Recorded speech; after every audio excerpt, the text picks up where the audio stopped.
Oh, I thought you turned it on. Good morning, I'll call the meeting to order. I'll begin by acknowledging we are in Treaty 1 territory in the traditional homeland of the Métis Nation. My name is Neil Hart and I'm chairing today's panel. With me is Lynn Nesbitt to my left and Kent Seelan to my far left. The assessor today is Lindsay Warham and the recording secretary is Belhin Rojo. We will begin by hearing applications for revision of the assessment roll in accordance with the Municipal Assessment Act. The matter for which revision is requested that be described in each application and will limit discussion to those matters. Statements that the applicants or assessor make at this hearing are sworn testimony and anyone speaking to the matters must be sworn in. We advise that comparison of assessments of properties are not considered evidence of market value by the board. The board is appointed annually by council and is independent of it in the city administration. It makes its decisions on the basis of the evidence provided at this hearing and issues a written order that will be mailed to all parties as soon as possible. Please note that the board's decisions with respect to an application may be appealed to the Manitoba Municipal Board if the matter pertains to assessed value or classification, or to the Court of Queen's Bench if the matter pertains to the application of exemptions from taxation. Should you wish to appeal, information how to do so will be included with the board's order. With respect to the hearing process, I will confirm the matters to be addressed with each applicant following the swearing in. We will then have the assessor's testimony followed by questions the applicant may have, then the applicant's testimony followed by questions. Each side will have an opportunity to summarize if they wish. Once all the evidence about an application has been brought forward, the applicant may leave. The process will repeat for each item on the docket today. The session will close after all the applications have been heard and the board will deliberate in private and make its decisions. I will receive the order by registered mail as soon as possible. As information, all public hearings are live streamed, recorded, and will be part of the public record. So can you slow them in, please?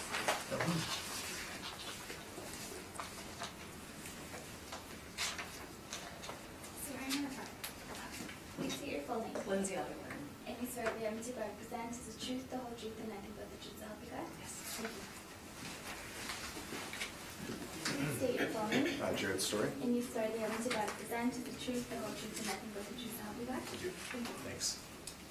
All right, the first property remaining on today's docket is 550 Main Street, so you can begin. Thank you. We're looking at file number 19-2768, roll number 13-071-418-100.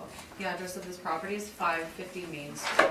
I'm requesting that the burden of proof be placed on the applicant for non-cooperation as per section 53(3)(b of the Municipal Assessment Act, and if reduction in assessment is ordered, that it follows section 54(3)(2) of the Municipal Assessment Act. Okay, can you lead us through that? Ready? I'm going to. Follow. So if you turn to page 11 of my brief, you'll see the letter that was sent for the subject property. You'll note that it says, please note a separate questionnaire is required for each roll number. Submitting one mailer covering multiple roll numbers is no longer acceptable. You'll see the mailer that was sent on pages 13, 14, 15, and 16. On page 17, you'll see the letter that was sent for the certified mail. On pages 19 through 22, you'll see the accompanying mailer for that letter.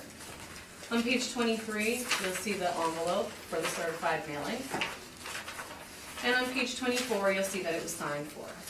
So this property is located on the west side of Main Street, just north of James Avenue and south of Rupert Street.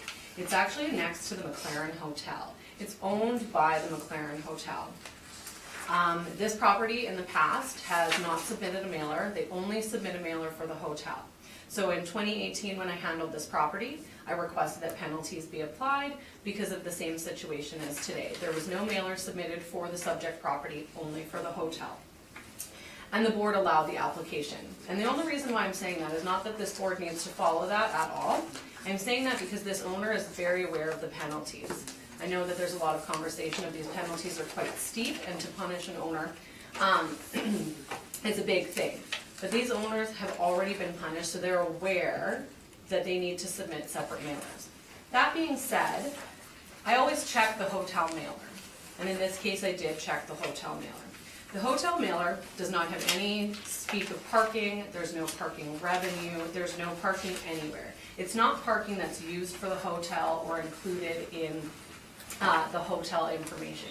It's actually operated by Parking Plus. People park there for monthly parking. There's actually a meter on site for people to pay for casual parking. So it's not actually operated for the hotel. So again, because we have not submitted a mailer, we have no income and expense information that's been reported, we're asking for the penalties to apply and the burden of proof to be shifted. Okay, questions, Mr. Yeah, Stewart? just a few. Okay, so you said that this owner has already been penalized. Yes. Was there a reduction in the last cycle when the penalty was applied?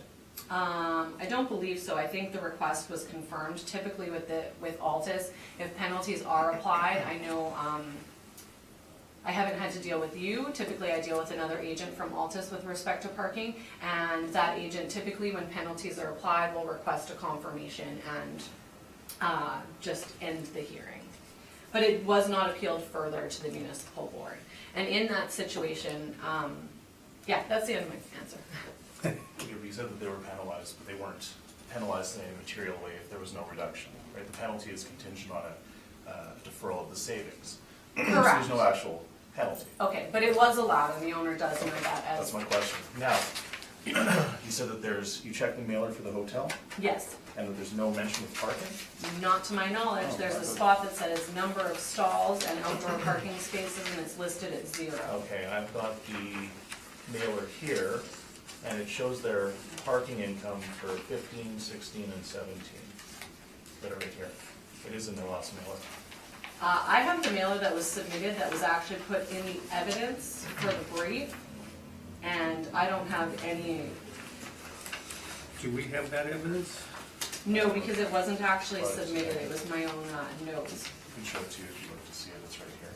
There's parking revenue recorded for 15, 16, and 17. The issue here is that this is operated as one economic unit. The owner, this is how they report.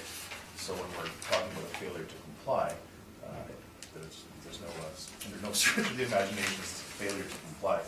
It's the way they're reporting, I suppose, that the city has taken issue with. And you've mentioned that the penalty is steep. I would suggest that it's steep is an understatement, but we must recognize that they are Question, submitting. can I see that? Because I actually took this from the evidence that was exchanged at the Board of Revision for 2020, so I'm not sure where you've gotten that from. This is from their mailer.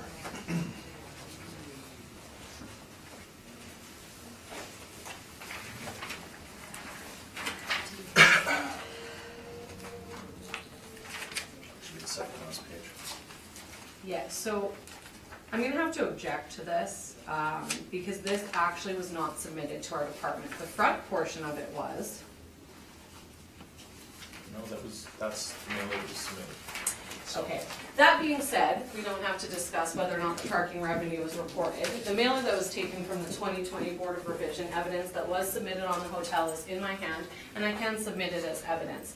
But that being said, we don't accept multiple roll numbers. That's something that we have requested penalties on for a number of cycles, and the reason for that being is we cannot separate out the income for the subject property as well as the expenses when it's combined with another roll number. These are clearly on separate roll numbers and they're not operated together. So to report a parking revenue on a mailer for a hotel, we're unable to separate out any expenses regarding the parking lot because it's all mixed in with the hotel. We don't know what expenses are for the parking lot and what are for the hotel. So that being said, I have consistently requested these penalties be applied in situations like this many times in the past because we're unable to use the information.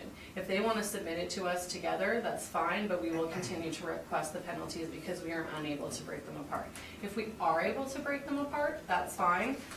Based on the mailer that I have, and like I said, I pulled out the 2020 evidence and I have 2 years of mailers because when the hotel is defended, they use 2 years of mailers, so I have 17 and 16, and not on any pages are there parking revenue.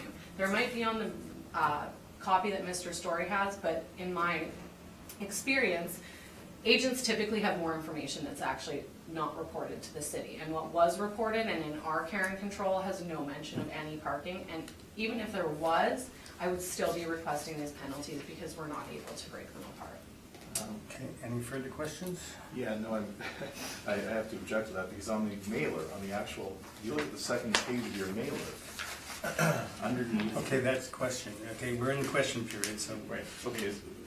Okay. On the second page of your mailer, do they not record their parking income? Right below the rental income, right above line item telephone. Second page of the mailer submitted by the, you won't have it because it's the hotel. Hotel's name. Again, I think I'm gonna say that the mailers we're talking about is with respect to the hotel. It's an adjacent roll number. We have no roll number in our file. There's no mention on this mailer, anything to do with the other roll number. They haven't even said it's multiple roll submission. We have no copy of anything being returned for the subject property. And I'm not gonna get into any, My question is, have they filled out the line item that says parking income?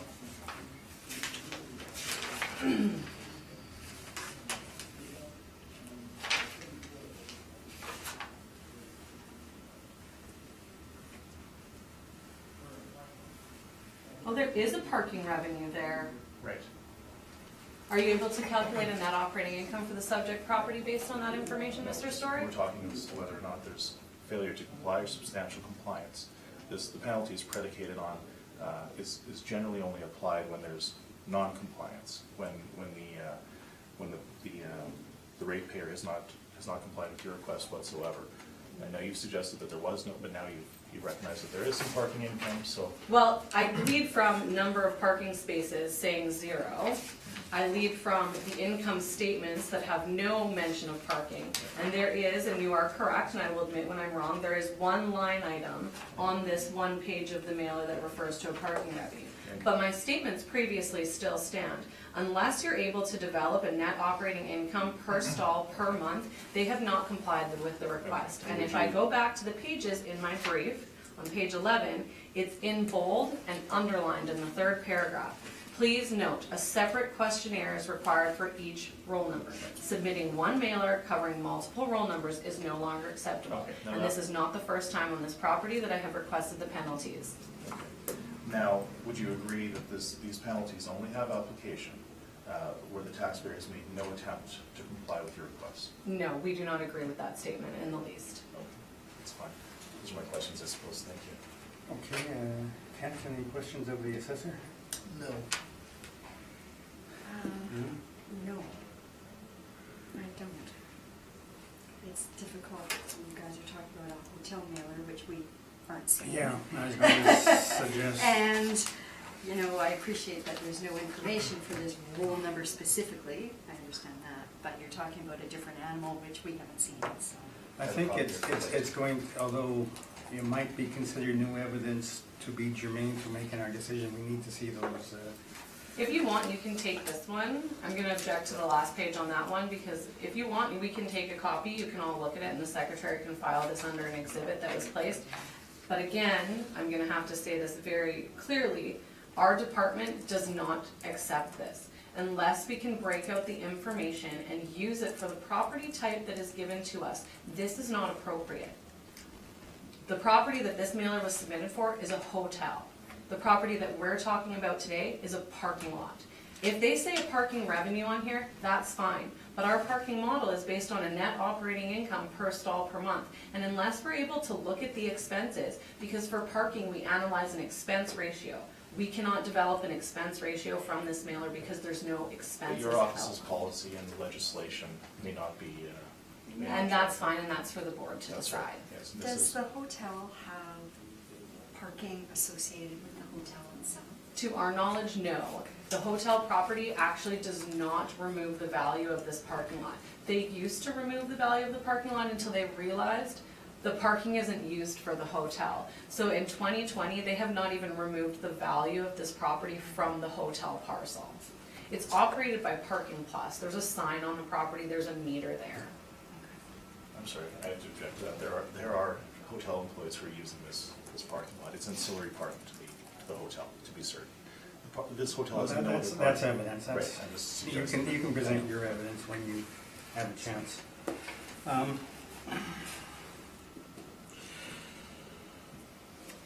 So, to your knowledge, it's not uncommon for parking lot owners to have a company managing their parking lots, in park and whatever. And there are signage on this parking lot that says it's operated by Parking Plus, and there's a meter there for people to pay. I know people who work in the adjacent building who park there when they drive downtown. I know employees of our department who park there and have monthly parking there. And I'm gonna go back to saying, nothing has changed since 2018. Nothing has changed with the way they've reported the mailer. We are requesting these penalties just as we did in 2018 because they have not responded to our request. And I understand that the applicant and myself have a difference of opinion, and that's where you guys get to come in. Okay, I guess you can proceed then with your presentation. Okay. Sorry, are we ruling on the non-compliance?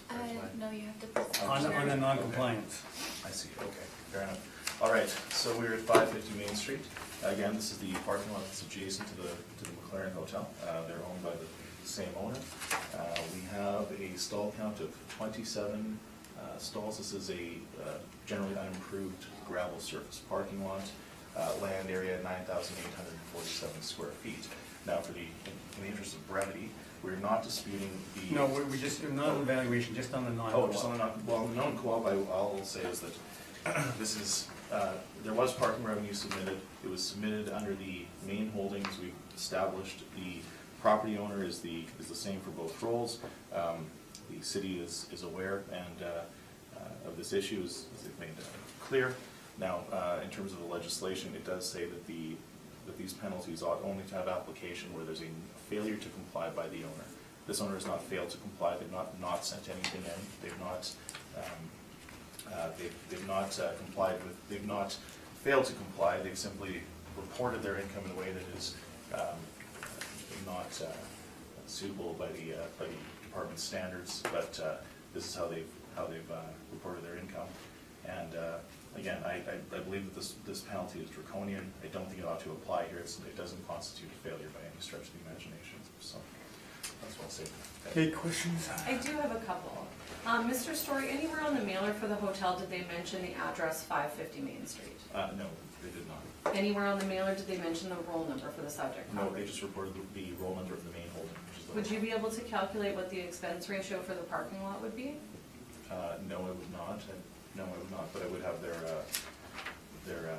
income on it, so. Would you be able to calculate what their net income is minus the expenses from their total income revenue based on the mailer that was submitted? They've only, as again, they've only submitted their parking income on this one. Those are my questions. Thank you, Mr. Chairman. Captain, any questions of the applicant? So we don't know why they have been reporting it, but just reporting with the hotel, they haven't complied in the past. They see it as one economic unit. Okay. That's their view. That's a market view of this asset. It's a hotel with an ancillary parking lot, so they report it all on one mailer. Now, I sort of wonder if had they wrote down the other roll number here, would we even be having this conversation? In which case, that leads me to believe this is a clerical issue as opposed to a legal issue where we're talking about the compliance issue that carries a draconian penalty, quite frankly. I don't think that's appropriate. They haven't run afoul of reporting. They've just reported in a way that would actually be typical of market, but that's what we have to deal with, so. Thank you. Thank you, Mr. Chair. Mr. Story, I'm looking at, I think what you're referring to is this mailer here in your brief. Yeah. I'm not entirely sure. Maybe you can just confirm that that's it. It's after the 2016 census data on Chinatown, is that it? It's for a different roll number. I appreciate that. For It is. 216 Logan. That's why I'm wondering, what is that? Oh. What is that? I'm sorry, say that again? You're asking me? I think I'm there- looking at a mailer. The address is 216 Logan Avenue. What Oh, is that that? is- I'm sorry, that is the wrong... I think there was a couple typos because Yeah, the property there's address on the typos, yeah. first page says it's 216 Yeah, Logan that's as you correct. turn to the next page of the brief. So I think I just thought that Yeah. there was like a I couple just caught that, yeah. mashing up of the briefs from a different property that's on So this this docket. is irrelevant. Yes, absolutely. Okay. Just wondering why it had a different Yeah, no, that's owner right. and it had 80 stalls. Yeah. Did you include any information about the mailer? No, I did not, it's still on mailer, but I do have it here today, which is, that's, Okay. And then this. Is the next page is in your brief, the Pure Weight 500 Tache, is that the right info, or is that something completely, is that a whole different issue that you're talking about? I'm just trying to sort out the Sorry. information in your mailer, in your brief. yeah, which page are you? Right after the mailer, Oh, no, that's, yeah, this is, no, that's related to the mailer. Then we have a decision in board order that speaks about, municipal board, okay. municipal, yeah, that would be. All right. Okay, thank you. What does this municipal board decision Oh, this is, tell us? effectively, we're of the opinion that the, and the municipal board has agreed that the main holding, you would not likely sell the ancillary parking and disadvantage the main holding when it comes to the ancillary parking lot. So when we're looking at the Beverage Hotel, which is capitalized at a rate of 15%, it doesn't make sense to have an extremely low cap rate on a ancillary parking lot based on the fact that it's a development opportunity. The development opportunities diminish when we have ancillary parking to a main holding. It would not likely be sold at a disadvantage. So it speaks to value, not Speaks to burden. value, not compliance, yeah. Okay, this is truly one economic unit. I mean, this is a stumble-in hotel on Main Street. It's not, people aren't driving to get to this hotel. Well, there are employees who work there, so some of it is used for monthly parking for people in the area, to be certain. But there are, I mean, there's a restaurant on the main floor, there's a barber, there's people who work in the hotels, and then the owners, they do work here, so there are stalls that are dedicated to this hotel. And should we look at now there's been some talk about heritage designation, how we might redevelop this property. I would suggest that if that were to go forward, it would require its own parking. Okay, now, I'm going to refer to the Ligerson decisions, and I've actually read them. Oh, good. And the essence, one thing can be taken is that the courts say the penalty isn't our concern. Right. That's a concern of the people on Broadway if you want to Right. do that. And two, even if the city's got the information from a different source, they can get the penalty. There was one case where they actually had the information through a different avenue, but it wasn't returned on the mailers. Mm-hmm. And the court upheld the application of the penalties. But Lickerson also talks about receiving the information in such time that the assessor is able to complete the role, right? That's the precedent of Lickerson. Well, Ligerson basically said if the city asks and doesn't get, then we have no choice. Right, but they did get information, right? So it's not they failed to provide the information. That's where it's going to get. Right. Is ask for income and expenses. Now, even if we grant, I mean, we haven't seen the evidence, but it's been conceded that there was income information. Correct. Where's the expense information? The expenses would be, again, they'd be rolled into the economic operation of the hotel. So I see what you're saying, to subtract them would be difficult. I would suggest that these roles ought to be merged, quite frankly. I don't think that they should be on two different roles. That would avoid this entire issue. That's a good forward issue. Okay. I have no more questions. Is there anything ready, Ken? Yeah, I'm just curious, what was the actual income reported? Sure, yeah. Excuse me. Thank you. Okay. 33,170. 170? Yeah, 170.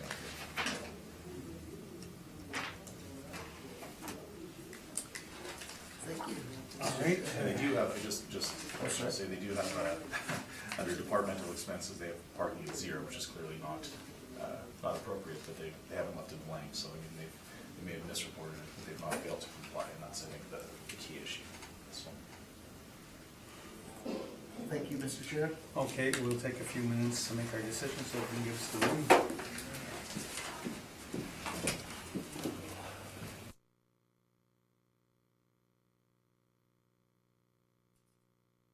Going to grant the non-co-op request.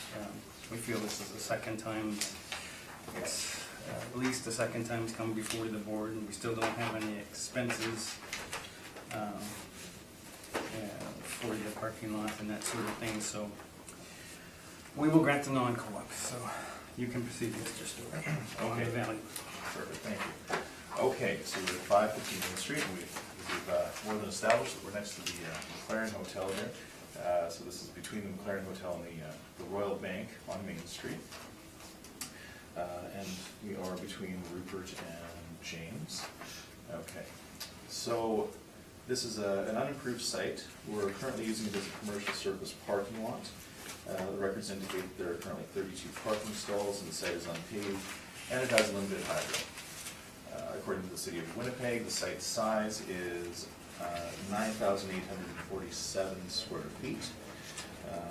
And I'm going to suggest that the neighborhood would be objectively inferior from a future development perspective.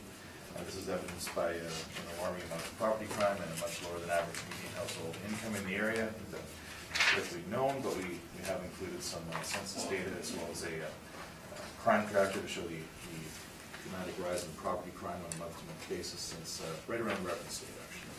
So, for the purpose of this exercise, we will accept the assessment department's potential income of $21,300. It does seem to be within an acceptable range, and we will accept the expense ratio. Now, where we diverge is on the cap rate.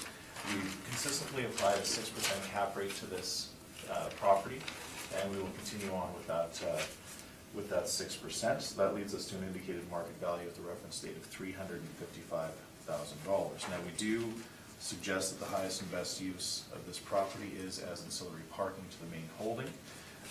Typically, surface parking lots are seen as an interim use or in a development pattern that are being held for future developments. We're going to suggest that the highest and best use for this subject is likely continue to be ancillary parking to the main holding, and whatever happens with the main holding in the future, we're going to suggest that this parking is going to be essential to it. So we come to a market value of $355,000, and again, this is confirmed by we'll call a secondary value check that we've done very quickly. That's in the range of $36 per square foot, which is which would be in the market range for land such as this in this area. So barring any questions, that is my presentation. Thank you. Okay, questions, Lindsay? I do. With respect to your cap rate or evidence, you're just saying that there's been no compression and you're using a 6% cap rate? We're carrying our 6% cap rate forward. I believe you're carrying your 5 forward, and it's a question of future development. Is this tantamount to more risk or less risk from a market view? We're suggesting that 6% is more appropriate given the area, given the proximity to a Gallinish hotel on Main Street. I think a bump to the modeled cap rate is appropriate, yes. Now, you spoke of it being comparable with land sales in the area. Do you have any of those land sales within your evidence? No, that was just a quick check that we did after we income. We did value on income, but we do have a bank of land sales that we can use to determine whether we're generally in the range as a secondary value check. And I will suggest that the land sales that you've submitted here would support that position. Now, you talk about a single economic unit, and typically when a single economic unit is discussed, those separate properties are sort of unable to be separated. Whereas in this case, are they not operating a parking operation independent of the hotel? No, not independent, in conjunction with the hotel. So we have employees who work in that hotel. We've got lessees there's a new shawarma restaurant that's opening in there. There used to be a sushi place. That's where those people park. There's people who work in the hotel. That's where they park. So, Okay, I'll rephrase my question then. With respect to the economic unit, there is a separate income related to parking revenue that is separate from the hotel. If hotel employees park there and rent spaces, that's fine, but my question is there an independent parking operation that is separate from the hotel?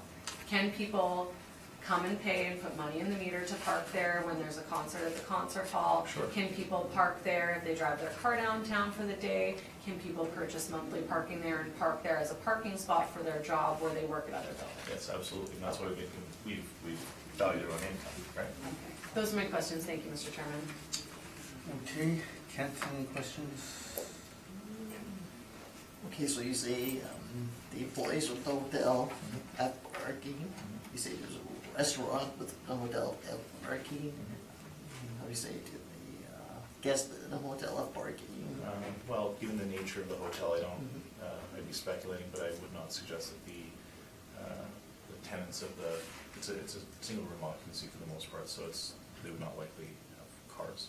But again, I'm speculating, but that would be my guess. But for a future use, and that has been discussed based on the fact that there is a heritage designation that's sort of hanging in the air at this point that's being discussed, and it has been before council that one of the former councillors has spoken with trying to create a new entity out of what exists there, and it would be, to be certain, they would require that parking for any future development on that hotel. So I would suggest that the owner would not disadvantage themselves by parceling off that parking lot and selling it to a different owner. So the heritage, that's specifically the hotel. For the hotel, Specific yeah, for of course, hotel. yeah. Would one say that typically this parking lot is used by people coming into the downtown work or shop? Would that be the typical- I don't know with shopping. You'd probably, if you were shopping, there's a myriad of parking options. So I don't, it's probably, it would be a value proposition if you would likely, just by principle of substitution, I would park by the Qualico Center if I were going to the theater or to the museum. Unless the rates were slightly cheaper, perhaps. I would think that there's probably more monthly parking for city employees, things like that. That's not for the bank. The bank has their own free parking for their customers, and that's right next door. So who the market is for this parking lot is probably fairly limited, but I would suggest that it would induce people based on a value proposition who are looking for below market monthly parking. That's what I would assume. Thanks, Mr. Chair. Okay, Wynn, any questions? Just a quick one, you mentioned a possibility down the road or early discussions, or however you phrased it, of heritage. Wouldn't that increase its development potential for No, this one? absolutely not. Why not? Because heritage designation is a caveat on title that severely limits the development potential of an asset. It makes it- This asset though is a village hotel. Right, and if we identify, say, what we'll call character defining elements in the interior of the building, that's severely going to limit the kind of redevelopment that we can do. It might redevelop the types of tenants that we can attract. If, for example, a good example is if we look at things like old wooden banisters, for example, they have a fire suppression rating that is not, that will not support a government tenant, for example. So, and then also when I used to work in heritage, so I'm sort of really into this stuff, but when we put a heritage designation, what we generally tend to say is that it's a benefit to many, but it's a cost that's unduly borne by one owner. So the costs are increased, the risks are increased.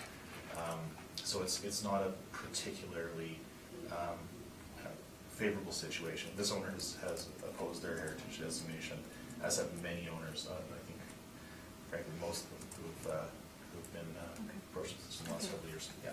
Thanks. Okay, I have no questions that haven't been asked, so you can proceed on your evaluation. Thank you. As stated, we're looking at the hotel next to the McLaren, or the parking lot next to the McLaren Hotel. I'm recommending to maintain the 2020 assessed value of $426,000. The 2018 value was $454,000. As stated, we have a land area of 9,847 square feet. We have 27 parking stalls in our records. If you turn to page 3 of the aerial photos, you'll see the subject property. On page 4, you'll see subject property photos. On page 6, you'll see land sales. We've included land sales in all of our briefs as either a way of valuation or a supplement. So what we've done in all of our briefs is to show an income as well as a land. We have market income comparables to defend our modeled income approach, and we also have produced land sales to defend on a per square foot rate. So the subject property at $426,000 with 9,847 square feet is $43.26 a square foot. If you look at the sales above, on page 6, we have sales. They're in chronological order. They're from 2012 upwards of 2017. The ones closest to the reference date from 2017 are $26.48 a square foot, a significantly larger parcel in a much inferior location. 215 Logan, a much smaller parcel at $46.10, and in an inferior location with the subject being on Main Street. Comparable number 7 on Isabel at $34.22, again an inferior location to the subject property being right on Main Street. And then we have older sales at $37.83. It's on Adelaide, one's on Adelaide Street, one's on Princess at $18.33. We have one on Notre Dame at $34.35 and $38.12 on King Street. Again, those older sales, I've reviewed sales. They're clearly a time adjustment that would need to be placed on these. These are all the sale price per square foot at the time of sale. So they have not been time adjusted, but land sales have been increasing, so you would need to take that into consideration as well. So we think the $43.26 a square foot is very supportable based on the information that's on this chart. And I'm aware of a number of vacant commercial parcels that have gone to appeal this cycle in very close proximity to the subject property using these exact same land sales. On page 7, you'll see our income valuation for the subject property. The City of Winnipeg has a parking model, and it has 3 tiers to the parking model. We have an inner downtown parking model, an outer downtown, and a suburban parking model. And each of those parking models has a different range of rates that are applied on a monthly net unit rate, as well as a different cap rate that's applied. So the subject property is actually in the outer downtown parking model. And so the way our outer downtown parking model worked for the 2018 cycle, we actually moved a few of our NCAs from 2018 to 2020 from the outer downtown to the inner, which is why we have a decrease in our rates. Our monthly net unit rent per stall per square foot for this property in 2018 was $70 a stall. And it's now $65.75 because based on the new information that we looked at, once we moved those other NCAs into the inner downtown because they were more appropriate in that section, because they started getting, we could see a trend that there were much higher rates in these areas and they belonged in that inner downtown model. So it actually showed that this outer downtown, it may have been skewing some of the results. So our new information for 2020 is $65.75 a square foot, or a stall, and that's net. Our parking model does not come up with a gross rate and then come up with an expense ratio, apply that expense ratio to the gross rate to come up with our net. We model directly from the net operating incomes per stall per month. And the reason we do that is because parking lots are operated for a variety of reasons and in a variety of ways.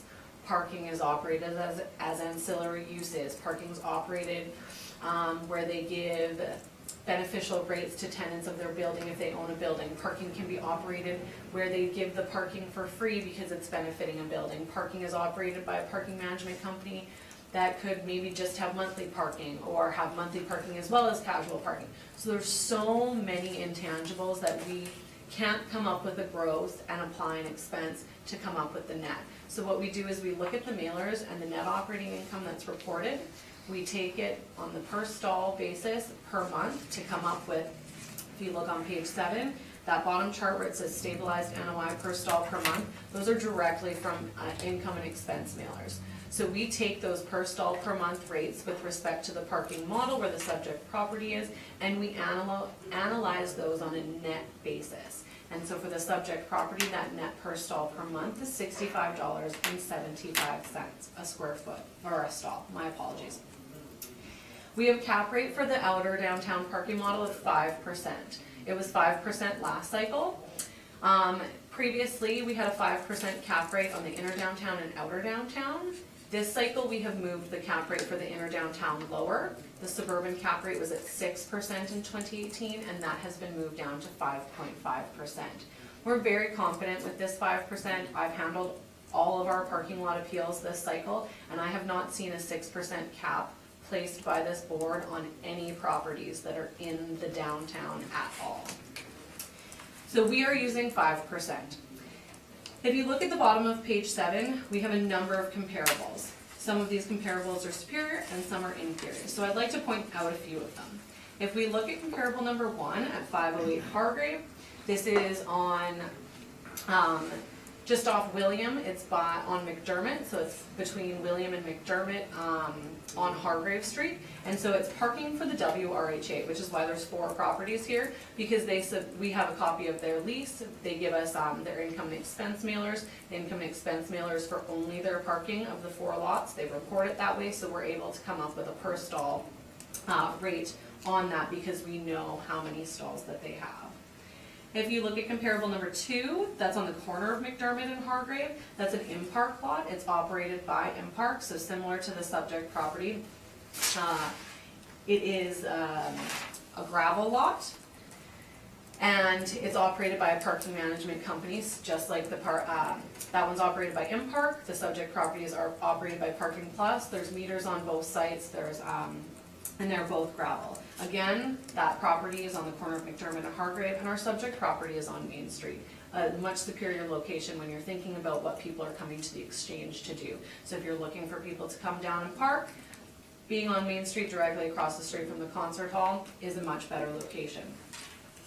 307 Elgin is on the corner of Elgin and Princess. It's across the street from the Red River College Tim Hortons, just over there. 365 William is on William across from Hargrave, so it's a much inferior location to the subject property. Now 3 I want to point you to is comparables number 5 through 7. These comparables are on Galt. They're very small stalls. Galt is almost by the Disraeli Bridge. It's almost on the boundary of the inner downtown and the outer downtown. 2 of those are gravel lots, and they're making $66.49 and $58.33 and $62.11. So again, when we're looking at all of these comparables that are in the same parking model as the subject property, I think our $65.75 is very, very appropriate and quite conservative, to be honest. The remainder of the properties are properties that are in the same parking model, 215 Good, Young, comparables number 8 through 11. They're on the outskirts of downtown, similar to the subject, but they're on the other side of the downtown, the outer downtown parking model. They're by the U of W. And then number 12 and 13 are in the suburban parking model, and number 14 is clearly a much superior location. It's on the corner of McDermott and Main Street, and it's in our inner downtown parking model. So this was just to show sort of what's happening in the area and the range of the parking that's going on. Now if you turn to page 9, we have general cap rate information. Clearly, none of these cap rates are parking lots. The properties that we've displayed here on this sheet are properties that are reviewed by brokerage firms and other management companies such as Colliers, CBRE, Cushman & Wakefield, and the property types that they review, we've compared our model with. So when looking at parking cap rates, parking is essentially vacant land. Vacant land does not have a cap rate when it sells. So when you have vacant land, you sell it, it's not based on an income that's being generated because there's no income being generated on vacant land. Parking can be an interim use until a point in time where development is appropriate. Parking can be the use. So there are a variety of reasons that you're looking at cap rates. And when you look at cap rates for parking, there's a lot of caution that needs to be taken because parking lots in the downtown really don't sell. And when they do sell, you have to look at them very cautiously. Because if you have a parking lot such as the one, say where Turner Square was, That parking revenue, they weren't buying the parking revenue, they were buying the piece of vacant land. So if you have a parking lot that has a revenue and it has great development potential on it, you're looking at cap rates that are in the very low 1-2% range. And then there's cap rates of parking lots that sold as parking lots. So there's a range of cap rates that you see. But again, we're in mass appraisal, and when you have limited data in the market, you can't be applying all of these different rates. And we think 5% is very appropriate for our mass appraisal model. Now, if you quickly go through my brief and turn to page 25, what I've included is the number of actual rates in the area. So these are gross rates. We're looking at, on Princess and Elgin, $190 a stall. At 365 William, $145 a stall. Cumcoon Garden, lot 323 is the corner of Princess and Alexander. It has a monthly rate of $120 a stall. The Ukrainian Culture Museum, which is just across Main Street, they charge $170 a stall. At 55 Duncan, which is on Duncan and Waterfront, a much inferior location to subject property, $125 a stall. And again, a number of parking lots. And the reason why we show the gross rates is because we model two things with parking. We model the net per stall per month, as well as the expense ratio. We model an expense ratio for informational purposes to figure out what is the typical expense ratio for surface parking, and it typically is 45%. And so when we show the gross rates, you can use that as a cross-check of what's their revenue at a gross rate and apply an expense ratio to it. So just looking at one of them that was $120, if you apply the 45% expense ratio, you're around $66. And we are, again, around that mark. Flipping through the remainder of the brief, again, we're taking a fresh look at the new data as of the reference date of April 1st, 2018. On page 38, we have more cap rate information. These are arm's length transactions that our department has reviewed based on multiple years of income statements to come up with a net operating income and apply against the sale price. So again, none of these are parking lots. I'm going to say that very clearly just because it's always a question that's asked. But when you're looking at improved properties that have a depreciating assets and capital costs involved, what are the cap rates of those improved properties? For office, we have a range of cap rates from 5.1 to 6.35. Retail, we have 3.1 to 7.4. Multifamily, we have 4.03 to 5%. And industrial, we have 4.97 to 8%.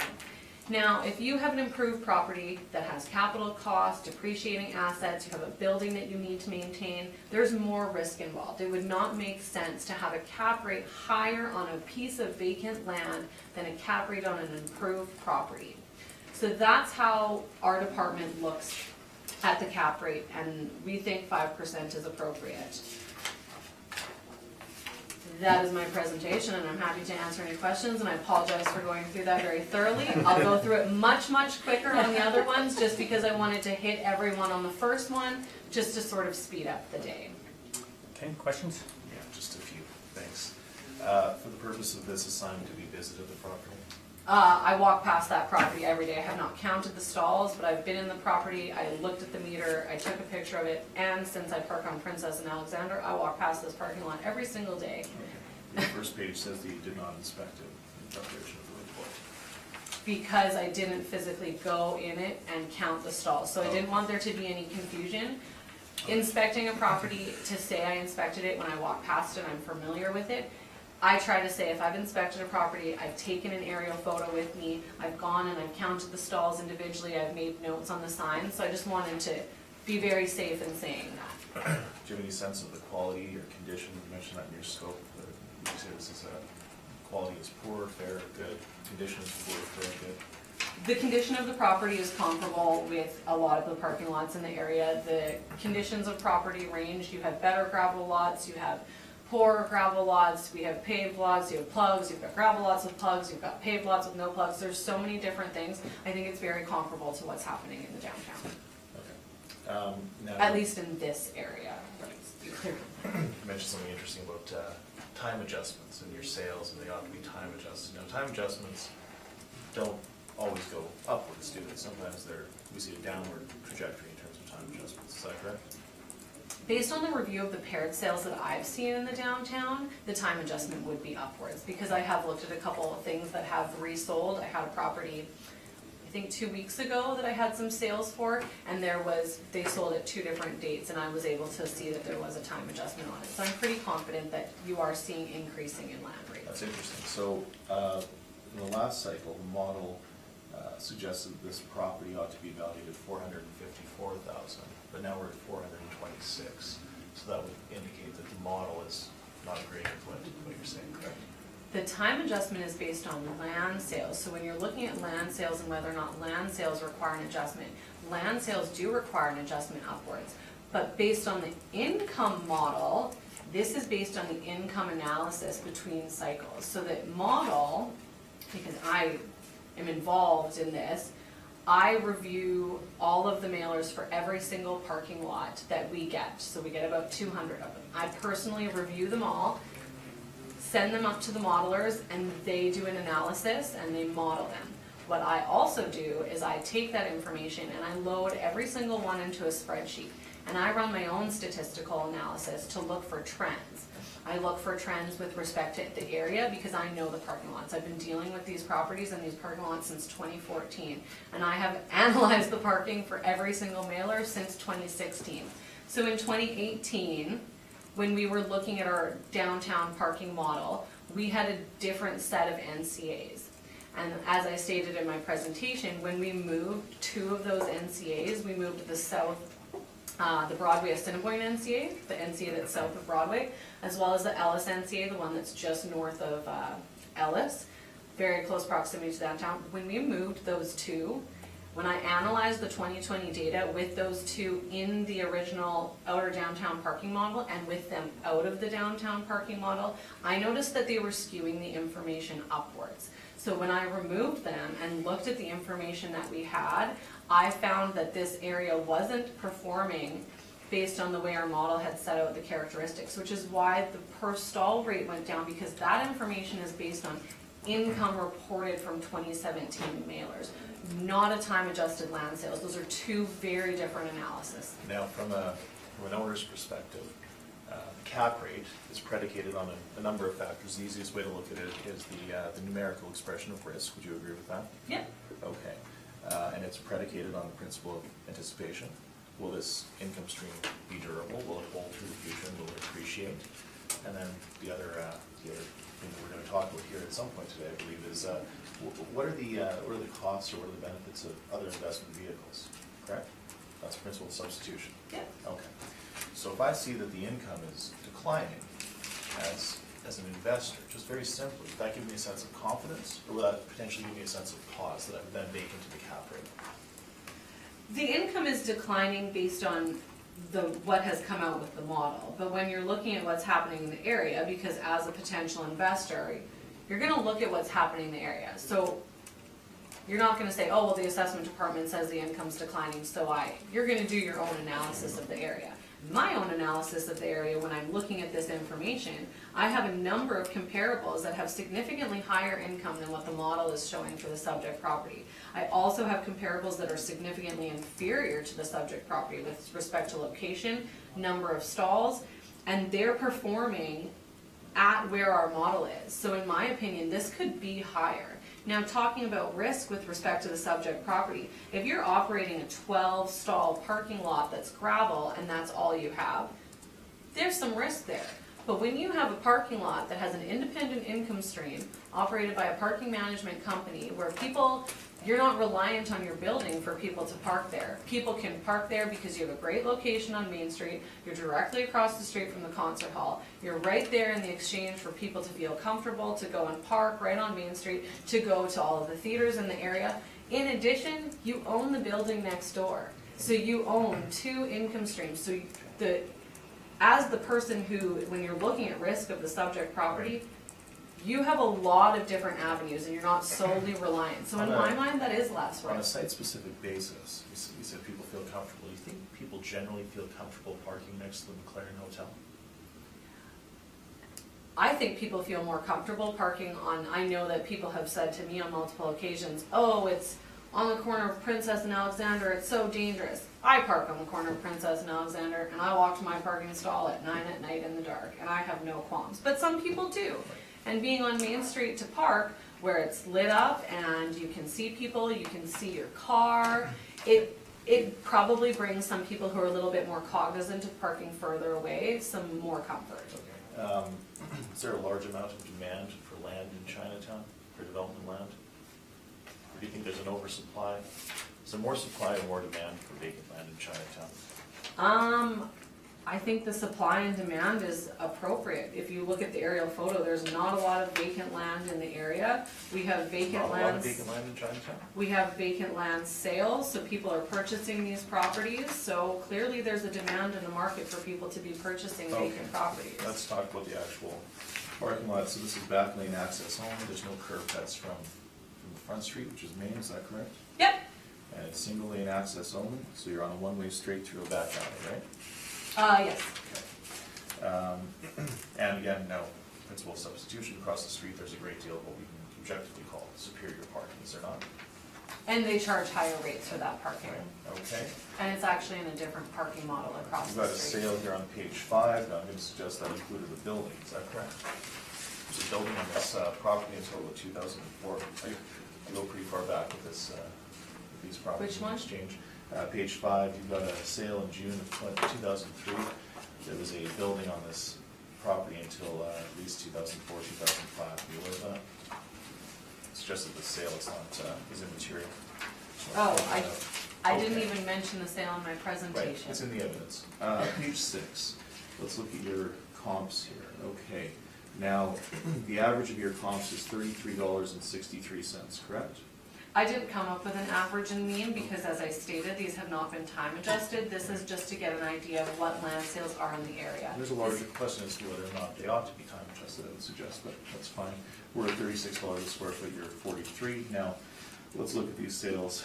60 Adelaide, I know that building, that is, that services 54 Adelaide, is that correct? There's a professional services firm, there's an architect and a couple of graphic designers who revamped that building. And that, this is private parking for them, correct? Yes, So correct. they bought this as ancillary parking. Is that correct? Yes. Okay. And 265 Princess, now, would you agree that economies of scale have to come in at some level? If we buy a larger parcel of land, we're gonna pay less per square foot? If we buy- Typically, you will see that, correct? Okay. Now, number 3 is a dead roll. So was that merged with another roll that it was servicing as ancillary parking? I haven't looked into whether or not they've been merged with something else. So that- They're arm's length fee simple transactions, and these are sales that we've used consistently in the area, and they're actually sales that have been referred to by people in your company as good sales with respect to hearings that have Well, I'm happened. not saying they're not good sales, I'm just looking through to see, just so we get a sense. Number 4, that services the restaurant across the street, is that correct? So that might be motivated? Would you agree with that? That does not service the restaurant across the street. It was purchased by the restaurant further down the street. It was actually purchased by the restaurant that's across the street from the Mandarin Building, because I've actually spoken Right. with the Okay, owners of great. that property, and they purchased it for, For the utility of servicing the restaurant? they don't have, they use it for staff parking Okay. actually. So it's not to service the customers of the restaurant, it's like 3 blocks away. It services the main holding of the, so it's for the staff, that's fine. 5 is also a dead roll, that's, now, was that for the vehicle service enterprise there, or was that for the large recreation facility?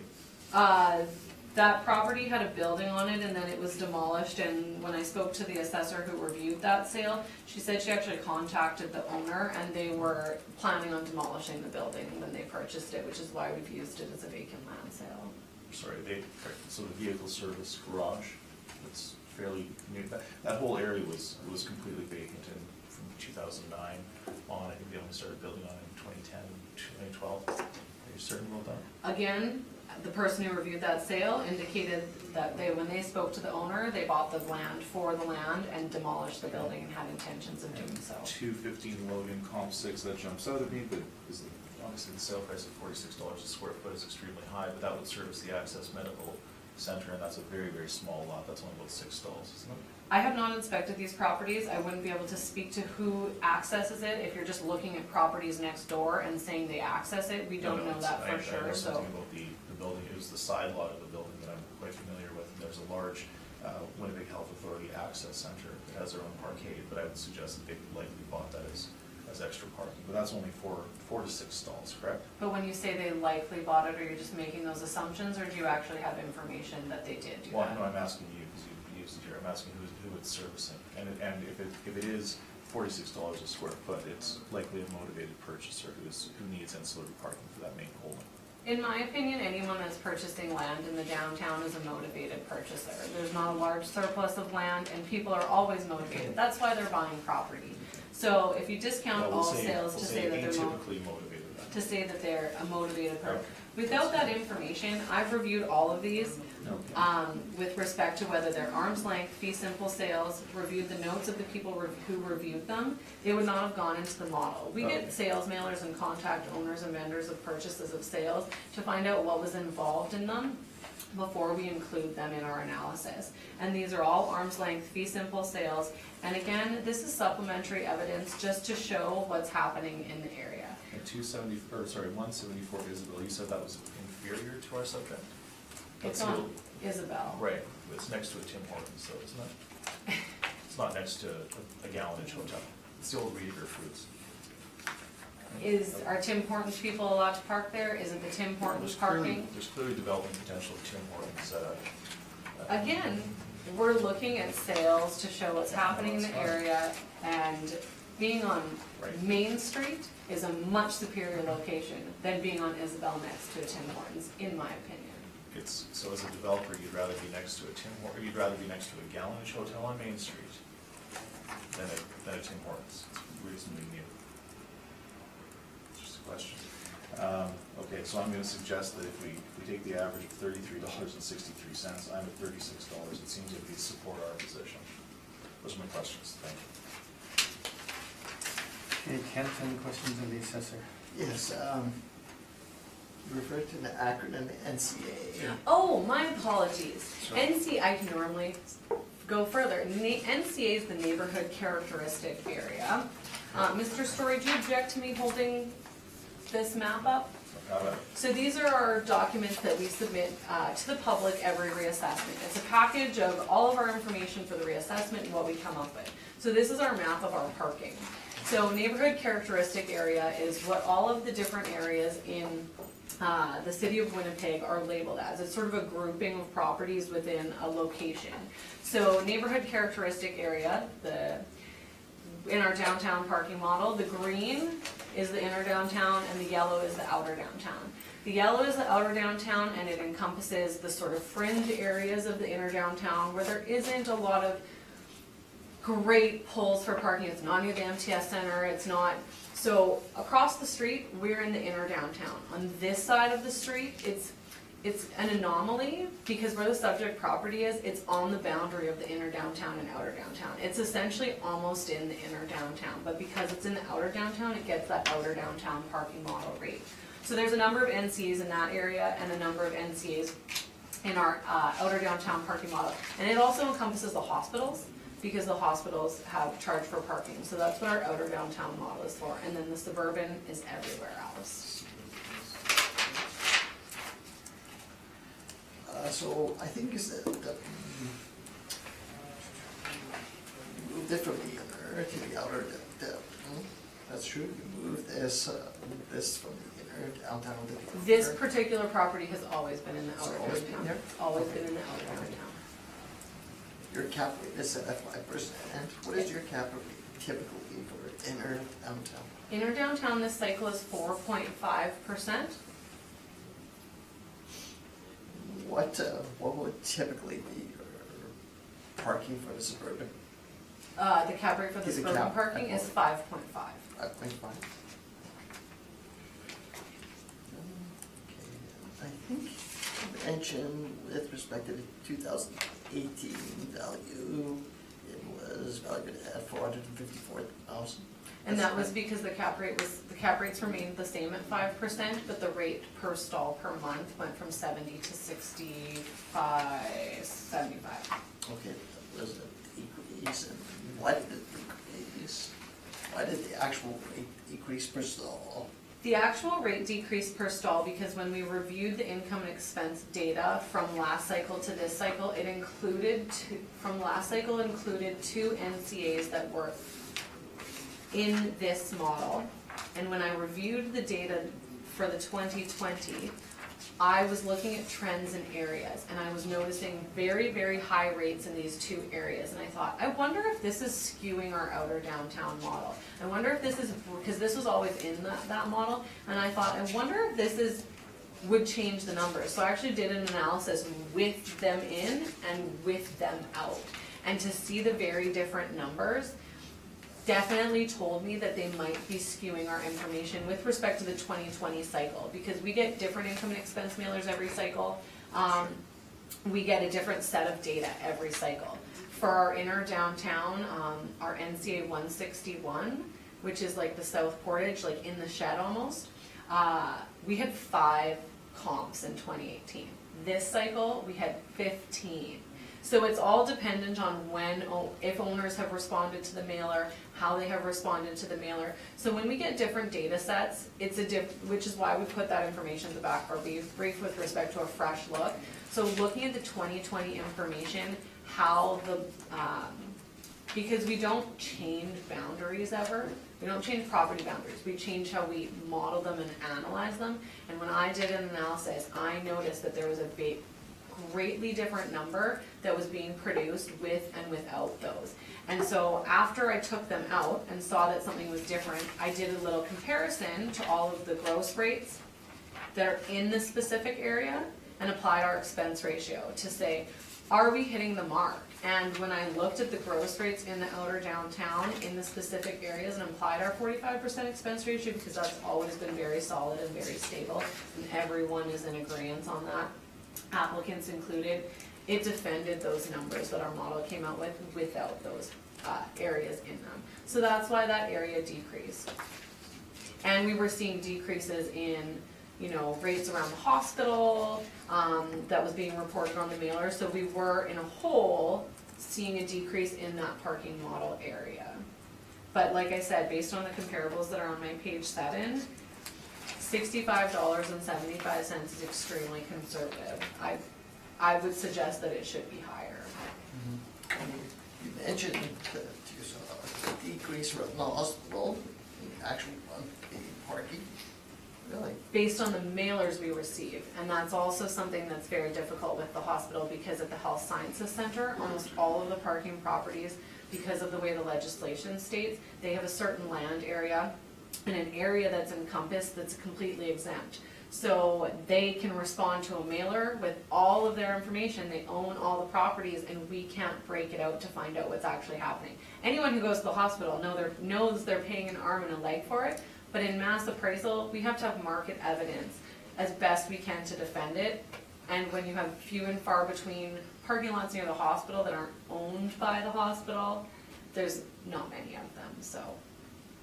It's just sort of based on the information. I have to review the information that's in front of me and come to conclusions based on the information that's there. Thank you. Lou? Just a minor question. We've talked a lot about parking lot, about this particular parking lot, so lots of my questions have been asked and answered. But the unit count is like different between the parties. Is the 27 something that's been used in the previous assessments? Has that changed? 27 has not changed. That's Okay. the count that we've used. In 2008, we sent all of our staff out to do an inspection. It was our parking lot review, and they counted every stall. It was Okay. one summer they went out and counted all the stalls. Okay. So we had changed the stall count in 2008 from 30 to 27, and it's been 27 since. Okay. And the mailer, the last time the hotel responded to a mailer on this roll number was 2010, and at that time they reported 24. So I'm not sure where the 34 versus 32 versus 27 are. I know Mr. Story's in agreement with our NOI at the end of the day, Yeah, no, it's fine. so, I- 27 is fine. They, No, and that's fine, and my question was actually to you then, how did you get 32? Oh, I think it's a typo, I think 27 is. Oh, it's a is typo, fine. okay, then if it's a typo, it's a typo, okay, then I'm fine. On that, I mean, just looking at the aerial map you have on page 3, I know I counted about 16 stalls aside, maybe. It's hard to estimate the width of the vacant spots, but, and then they also appear to use the interior for some parking. they do. So they're probably stretching that. I have a feeling there's probably more there. I can't speak to this because I haven't investigated. I don't know if 27 is counted based on how many are reserved for the hotel and how many are actually offered to the public, so. Also, when I was Yeah, there, I there's can tell that you that when you go in, there's 3 or 4 park in a row. I'll suggest that those are likely the staff. They would have to be in agreement, otherwise the first car would never be able to Right, get out. yeah. So, Yeah. On your page 6, you're saying that your income value is coming to $43 a square foot? Yes.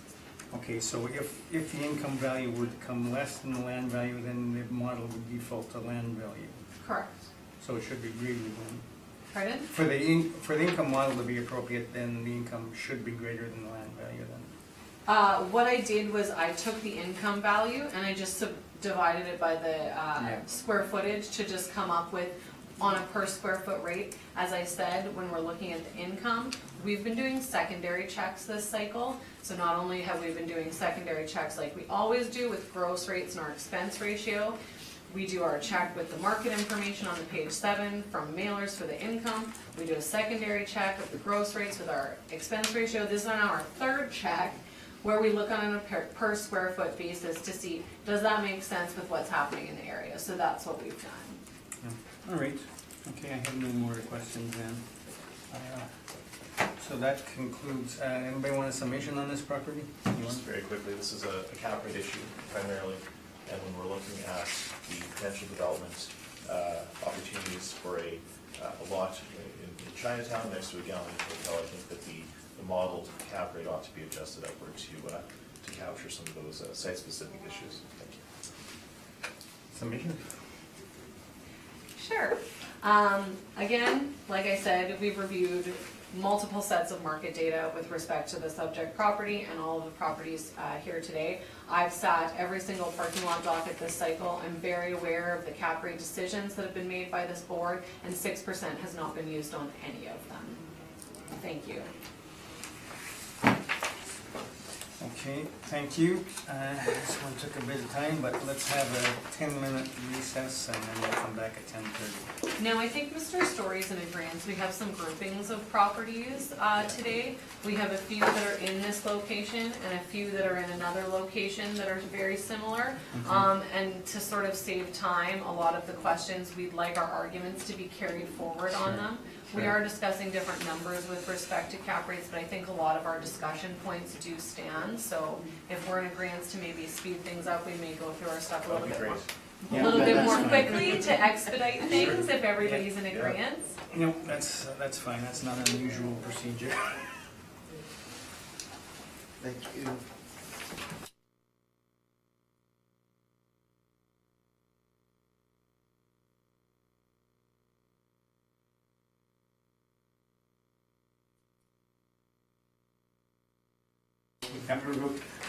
Okay, we'll come back to order, we'll go on to, you said you had properties that should be grouped, like, I assume you're talking about Alexander, Logan, and Maine? We're gonna be doing Alexander, Logan, and 550 Main are sort of the grouping of the properties that I think we should connect together. Okay, so 416 Main is, 416 Main is its own, it's not even comparable to the other two. 416 Okay. Main is its own dog, but the arguments are roughly the same, just. okay, we'll go to 275 Alexander Lane, and getting the non-co-op requested, so you can proceed on the non-co-op. Okay, so we're looking at file number 19-3953. Roll number 13-081-484-000. I'm requesting that the burden of proof be placed on the applicant for non-cooperation as per section 53(3)B of the Municipal Assessment Act, and if reduction in assessment is ordered, that it follows section 54(3.2) of the Municipal Assessment Act. If you turn to page 11 of my brief, you'll see the mailer that was submitted to our department. You'll note that it says it's fully owner occupied and the income type is gross and that there's zero income.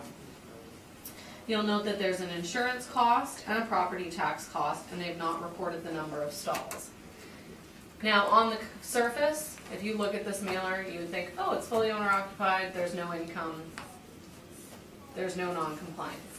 But, that being said, I'm very familiar with this property. I've handled the appeal on this since 2017.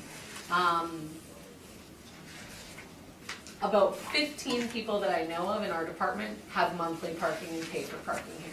I know how much they pay. My brother parks in this parking lot. I'm very aware that they are operating a parking business at this site. It's no question.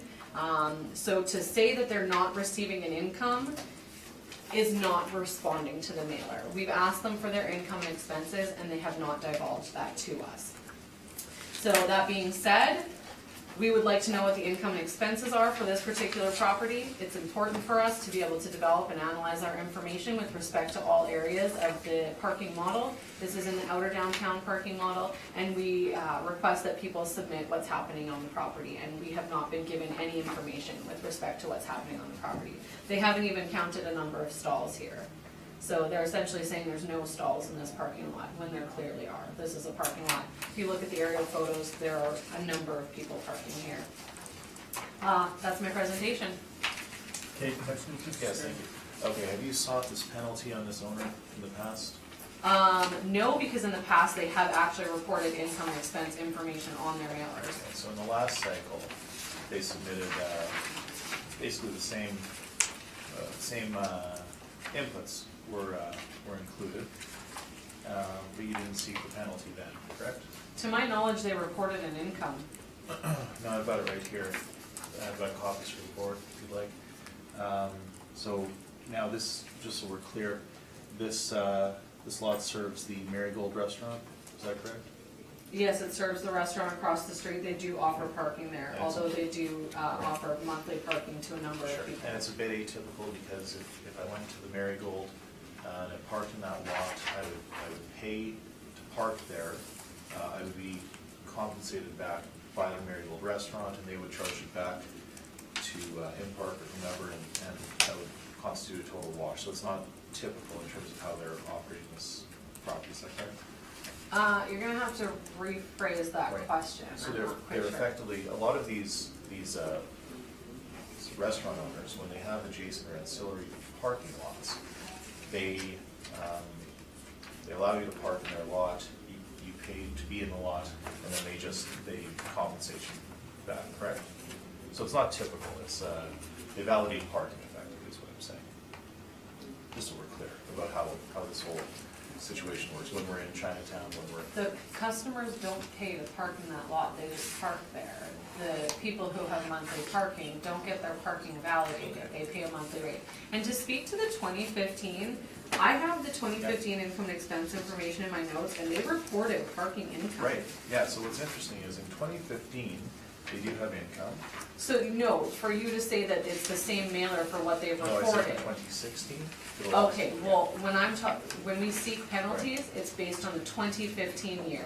And in 2015, they reported income and expenses, which is why I did not seek the penalties. Okay. In this cycle, they have not reported income or stall count. Now, is it possible that the parking income is reported on the main holding of the restaurant? Again, that does not change our position. We request that property owners submit their information on the mailer to us for the roll number that's I appropriate. understand that, but the legislation talks about a failure to comply.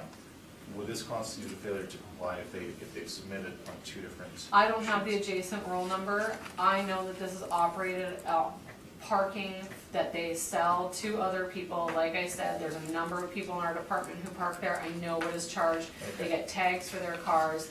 Again, I've handled this property since 2017. This does not change our position. This is exactly like 550 Main. If they've reported it on another mailer, great, but unfortunately, they have not complied with our request that we have made. Okay, but the legislation says that these penalties should be applied rarely and in cases where an owner has failed to comply. They've not failed to comply, they've just reported in a way that doesn't suit your purposes perhaps, but I don't think that it's fair to punish it. They've given us unusable information. Those are my questions, thank you. Okay, Lynn, any questions?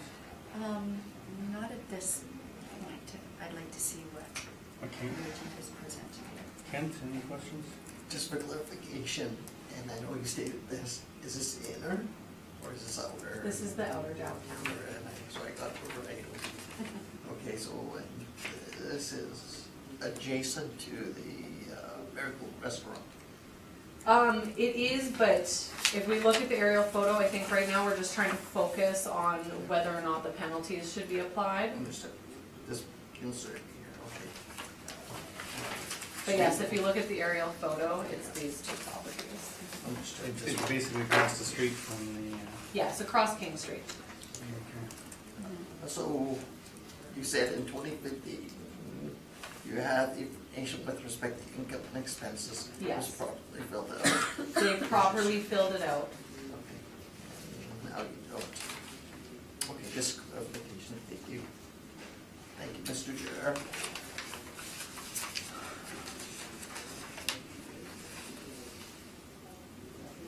Okay, so,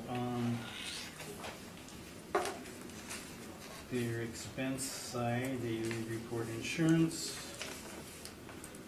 nothing for hydro, nothing for snow clearing, anything like that, and property taxes. So, they didn't even report their, is this heated, are these heated stalls or unheated?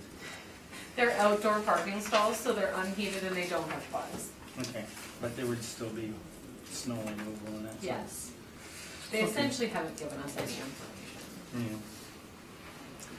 Yeah. Okay, I have no more questions. You can proceed with your presentation. Okay, thank you very much. Okay, so the assessor is requesting the application of penalties, of course, under 53.3, it's a reversal of onus, and 54.3.2, which is the deferral of any reduction for 1 year, and that's under the Act.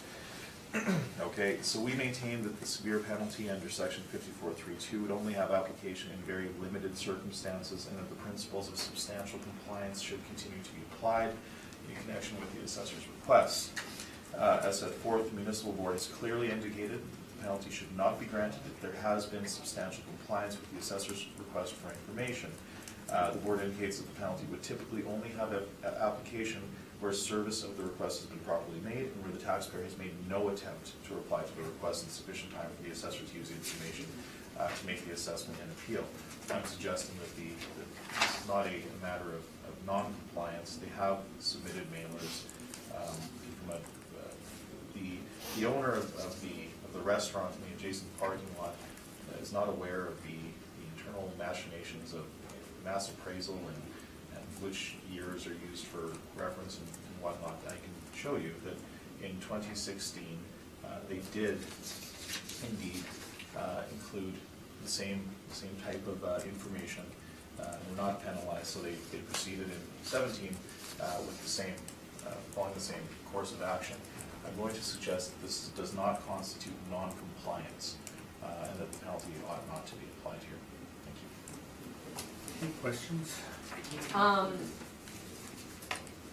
So in 2015, the owner reported a revenue and expenses to our department. In 2015, yes, it looks like they put on the wrong line, but yes, they did.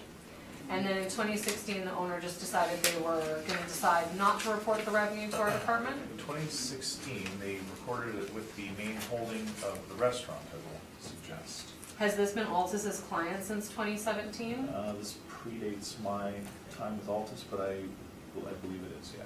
Typically in your time with Altus, do you advise your clients to be filling out mailers appropriately and filling them out for separate roll numbers? I have not been with Altus during the time of the period where we're advising clients on how they ought to. So you have no knowledge of what your company does advise to clients? Sorry, no, I have not gone through the period of Okay. advising. Would you disagree with me if I say that I have handled hearings where representatives of your company have said that you guys do your best to inform your clients of all of these things, to inform them, to make sure that they fill out these mailers appropriately, and inform them of the penalties? That's reasonable, that would be speculative. Okay. Looking at the mailer that was submitted, are you able to generate a net operating income from it?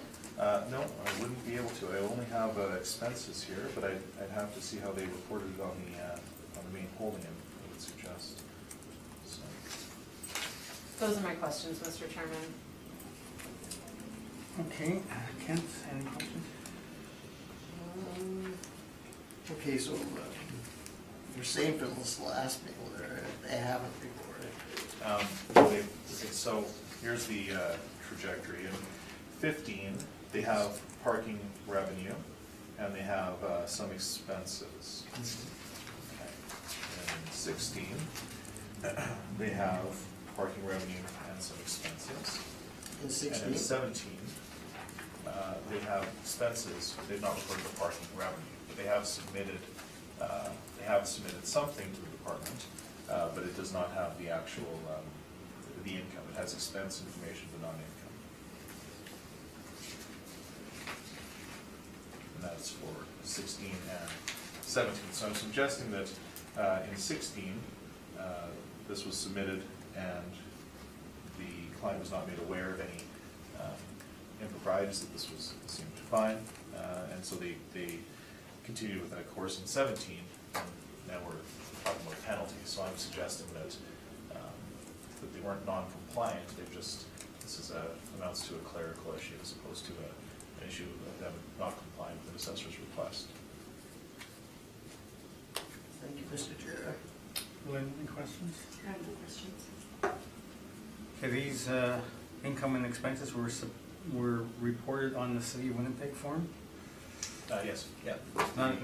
Not a case that they have integrated financial statements and can't be It's written- separated? It's written right into the line. Okay, so It's it was separated then? Yes. Okay, thank you for that. We'll take a couple of minutes for our pondering.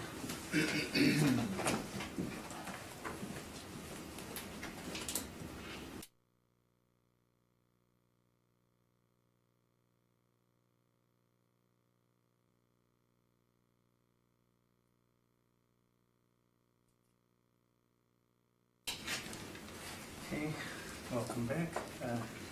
Once again, we're going to grant the non-co-op, it's more than just a clerical issue. It's not just mailing back essentially blank forms. The forms, the city requires real information on income, expenses, snow removal, maintenance or repair, and that sort of thing is the information the city really needs. They know what the taxes are already, so we're going to grant the non-co-op. There's a lack of any real information on this form. So you can proceed. Okay. Thank you very much. All right, so we're at 275 Alexander Avenue. Again, we're in Chinatown. This is the corner of Alexander and King. This lot is directly across King Street from the Marigold Restaurant and across Alexander Avenue from the former site of the Shanghai Restaurant. Did Now- you read it in the roll? Oh, no, I will do that now. This is roll number 13081484000, file number 19-3953. It's 275 Alexander. Okay. Moving on, we are across Alexander Avenue from the former site of the Shanghai Restaurant, which has been, we're talking about developing it since 2011. Okay, so we have a 35 stall surface parking lot. That's the northwest corner of Alexander and King. Again, we're in Chinatown. This lot serves the patrons of the adjacent Marigold restaurant. The properties have the same owner. And we've mentioned the former Shanghai. Okay, so the site size according to the city of Winnipeg is 13,224 square feet, and it is applied a character zoning. And again, we've talked about the neighborhood. I would suggest that this is an objectively inferior neighborhood from a future development perspective. We have a high amount of property crime. We've got an extremely low population count and a much lower than average median household income in the area. Okay, now, for the purposes of this exercise, the assessment department has applied a model potential income of $23,550. We are suggesting that this is not in dispute. Cap rate itself, what we're using is what we used in the last cycle, which is 6%. The city's using a cap rate of 5%. So we are going to evaluate when we capitalize the agreed upon NOI with a cap rate of 6% to $392,500, rounded to $393,000. And you're suggesting that the value for this cycle ought not to exceed $393,000. Just very quickly, that's out to $29.72 per square foot, and we believe that this is a fair value for this property, for this assessment cycle, and ask that that be amended. Thank you very much. Questions? I have no questions that haven't already been discussed previously. Any questions, Kent? What is the surface of this lot? Gravel. Gravel?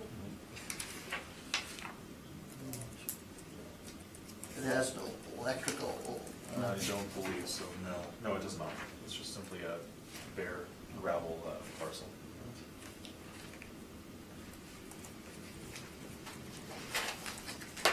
This is operating for restaurant, but it's also charging monthly parking. That's correct, yeah, it's, but it would be essential to the operation of the Marigold restaurant, so. Thank you, Mr. Chair. Okay, Lynn, any questions? No, I have no questions. Okay, do you have any idea what kind of maintenance they do on this? Do they grade it periodically? Or is it just one big pothole? It's interesting. I would imagine they would do some filling in the spring and summer months based on, I mean, typically if you have a gravel lot, you're doing snow removal in the winter. And then you probably have to do some general backfilling or whatever in the spring. I'm speculating for them. Based on the condition of the property, I would suggest that it would be minimal. Okay, no more questions then, so you can proceed. Thank you, Mr. Chairman. The state of Winnipeg file number 19-3953, roll number 13-081-484000. Again, this address is 275 Alexander Avenue, and I'm recommending to maintain a 2020 assessed value of $471,000. As stated, this property is located on the northwest corner of Alexander Avenue and King Street, and you'll see the aerial photos in our brief on page 3. We currently have 35 stalls on this property. If you count the stalls that are in the aerial photos, you're going to count more than 35. And that reason for that is, we had in the parking lot review that we did that I spoke of before in 2008, 41 stalls on this property. And because the owner previously on the mailers were not submitting correct stall counts, in the 2017 appeal that I put the evidence together for and inspected this property, you'll note on the front of my brief, it says I inspected on August 10th, 2017. So I had inspected it prior to doing the brief for the 2017 appeal. It was a non-reassessment year appeal. I didn't make it to the hearing. I had a baby like a week later. So I didn't actually make it to the hearing. But I did count the stalls. And it was very hard to tell how many stalls were in the middle portion. And because it's gravel and there's no signage and there's no lines, as sort of an agreement between the parties, because the few times I park, if you look at this aerial photo, I park in this parking lot right here, and I have parked there since 2012. So I walk by this parking lot every single day, twice a day. I see what the ranges of parking are there. And at the time in 2017, when I made the recommendation to change the stall counts from 41 to 35, there wasn't usually people parked in those middle spots. The parking lot wasn't really occupied, it wasn't being used fully at the time, so as sort of a gentleman's agreement, we decided to use 35 stalls because there's no lines and you couldn't verify how many cars are there. Well, fast forward, we're now in 2020. The occupancy of this lot has greatly increased. They are full with monthly parking every time they have spots available, just because, like I said, a number of people in our department park there. People jump on these spots. And so every time I walk by and look at this parking, there's always stalls in the middle. So previously when we used those 35 stalls, it was based on the exterior counts. And there are stalls in the middle. So we are using 35 stalls today, but I will get to where I'm going with this point as we go through the brief on the income stream. But we're just gonna turn to page 6, and we're gonna look at the subject property. We have 13,224 square feet. These are the same land sales as the previous property, and we have $35.62 a square foot. I think this is very, very appropriate based on the sales that have happened in the area. Turning to page 7. When you look at the stall count that we have 35 stalls at a monthly net unit rent of $56.05 a stall. You'll note that it's lower than the previous property because we have a range in our parking models. Our parking model ranges for the outer downtown from $46 to $85. So we have always classified this property as being sort of an inferior type property in the outer downtown parking model because it is very close to the outskirts of that model. It's a gravel lot, it's a further walk away, there's no plugs, and based on the rates that are being charged, which I will get to for gross rates, we think $56 is appropriate. At the reference date, the parking lot that I park in next door was $120 a stall. If you apply an expense ratio of 45% to that, that's around $66, and we're in that $56 range. We have our cap rate of 5%, which we've gone over very thoroughly. That has remained unchanged since last cycle, and we're at $471,000. Now getting to the commentary about the stall count. Not using 41, which is what we had on this record prior to 2017 for this property. If you use 40 stalls at our monthly net unit rent, and the applicant's, in my opinion, inappropriate 6% cap rate, you're still getting a value of $448,000. So I think that our income valuation summary, because we're looking at an estimate of market value here, $471,000 is absolutely appropriate in my mind. On page 7, the same statements with respect to the comparables that I stated before stand.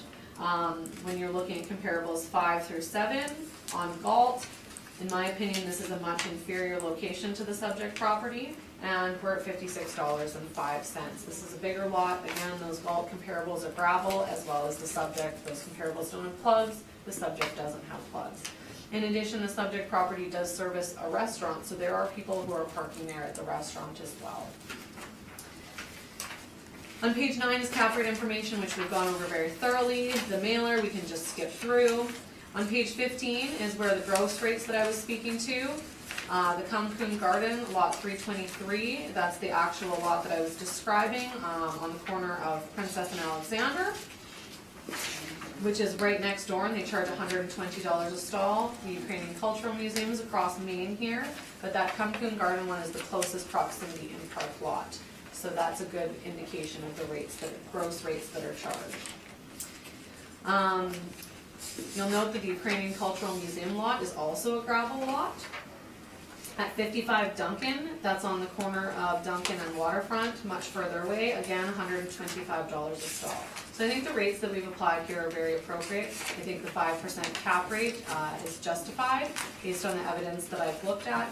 If you look on page 26, again, here's our cap rate information. And again, when we're looking at an estimate of market value, what someone is going to purchase a property for, we can talk about 5% versus 6% all day long. But at the end of the day, $471,000 is our estimate of market value. We've arrived at that value based on an income approach. We've defended that value with market evidence for income, and we've also defended that value with market evidence for land sales. So when you're looking at the total estimate of market value, ignoring cap rate, ignoring income, and then looking at the land sales, in my mind, we are right in the wheelhouse, and I think it's very appropriate. So pending any questions, that's my presentation. Questions? Yeah, just a few. Okay, so we suggest that we can't disregard the cap rate here. Now, again, we've spoken about this a little bit already, but a next prudent purchaser who's looking at the main holding here called the restaurant, do you think that they would use a blended rent? Do you think that they're a blended cap rate? Do you think that they use two completely different cap rates for the main holding and the parking? Or do you think they just use one cap rate across both roll numbers? I can't speak to what the next purchaser would do. The owner could very well sell the restaurant, say the new owner doesn't want to purchase the parking lot. Say the current owner wants to only sell the parking lot and they want to keep the restaurant. I can't speak to what the main holding is. We're here today talking about the subject property. Right. And the subject property is operating a parking operation for monthly parkers. Right. And they allow people who come for lunch and for dinner to park in that lot, but on a Monday to Friday basis, that parking lot is used exclusively for monthly parking. Would it disadvantage the owner of the restaurant to sell that parking lot? It may, but they're not required to have parking. And now you mentioned, so you've included your cap rate table. Now, clearly that doesn't include parking lots, but surely some of those assets do have parking, correct? Which parking table are you No, referring to? not parking table, your cap rate table. You included a cap rate table, and you mentioned it here that you're looking at a range here, so we've got multifamily, retail, industrial, and office. So this would likely be a... Are you referring to the table on page 9, or are you referring to the... Yeah, your cap rate table on page 9, and you've referenced it in the previous file. So what I'm suggesting is the market view of this property would likely be applied a cap rate that is carried across both roll numbers, would it not? We wouldn't see a 5% cap rate in a market transaction of a restaurant that has ancillary parking, I right? can't speak to how the brokerage firms reviews their properties. We've just compared the property type, i.e. regional power centers, et cetera, to what they have looked at. Just because you've included it, but we can agree that the brokers in their studies generally only tend to include what we'll call investment grade properties, correct? I haven't reviewed what the brokers do with their information. We've presented our cap rate information. Okay. And again, just based on the fact that the cap rate is a numerical assessment of risk. We see that the model is showing that this property is appreciating in value from last cycle to this cycle. Pardon me? The city modeled this value of this property at 500,000 last cycle, and this cycle we're 471, so that would be a decrease, would it not? I think I very clearly on the previous property explained why our values have decreased in the parking model. And again, just to speak to the commentary of ancillary uses and a detriment to parking and your cap rate questions about properties selling with parking.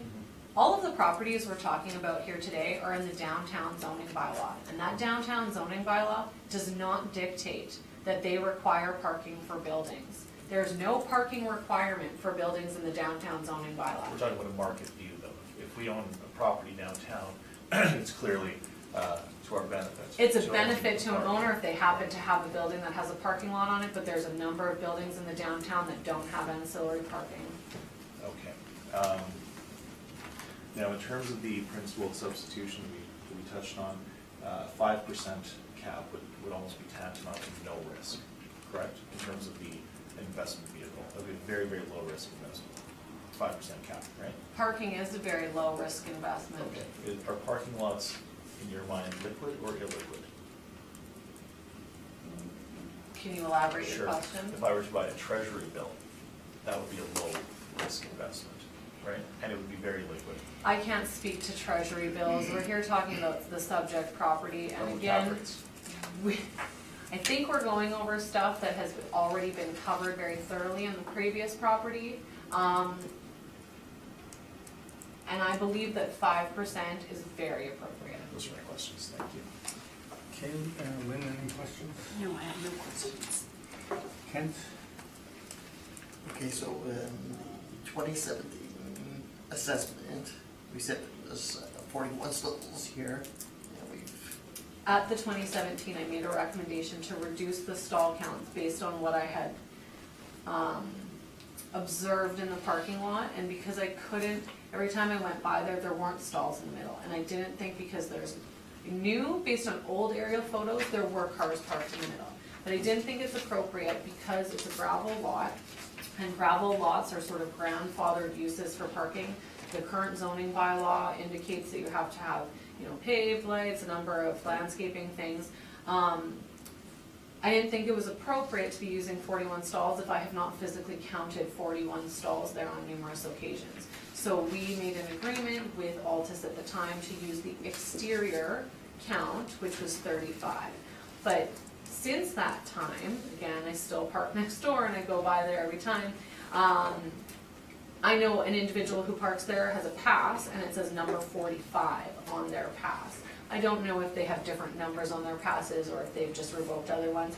I'm not saying it should be 45, but I am saying if you do count the stalls in the aerial photos in both briefs of the applicant and myself, you're going to count more than 35. Thank you. Thank you, Mr. Chair. Okay, I have no questions, so thank you for that. We will move on to 216 Logan, which thankfully doesn't have a non-co-op on it. I didn't like putting this docket together. When I kept looking at it, I was like, oh, what a day.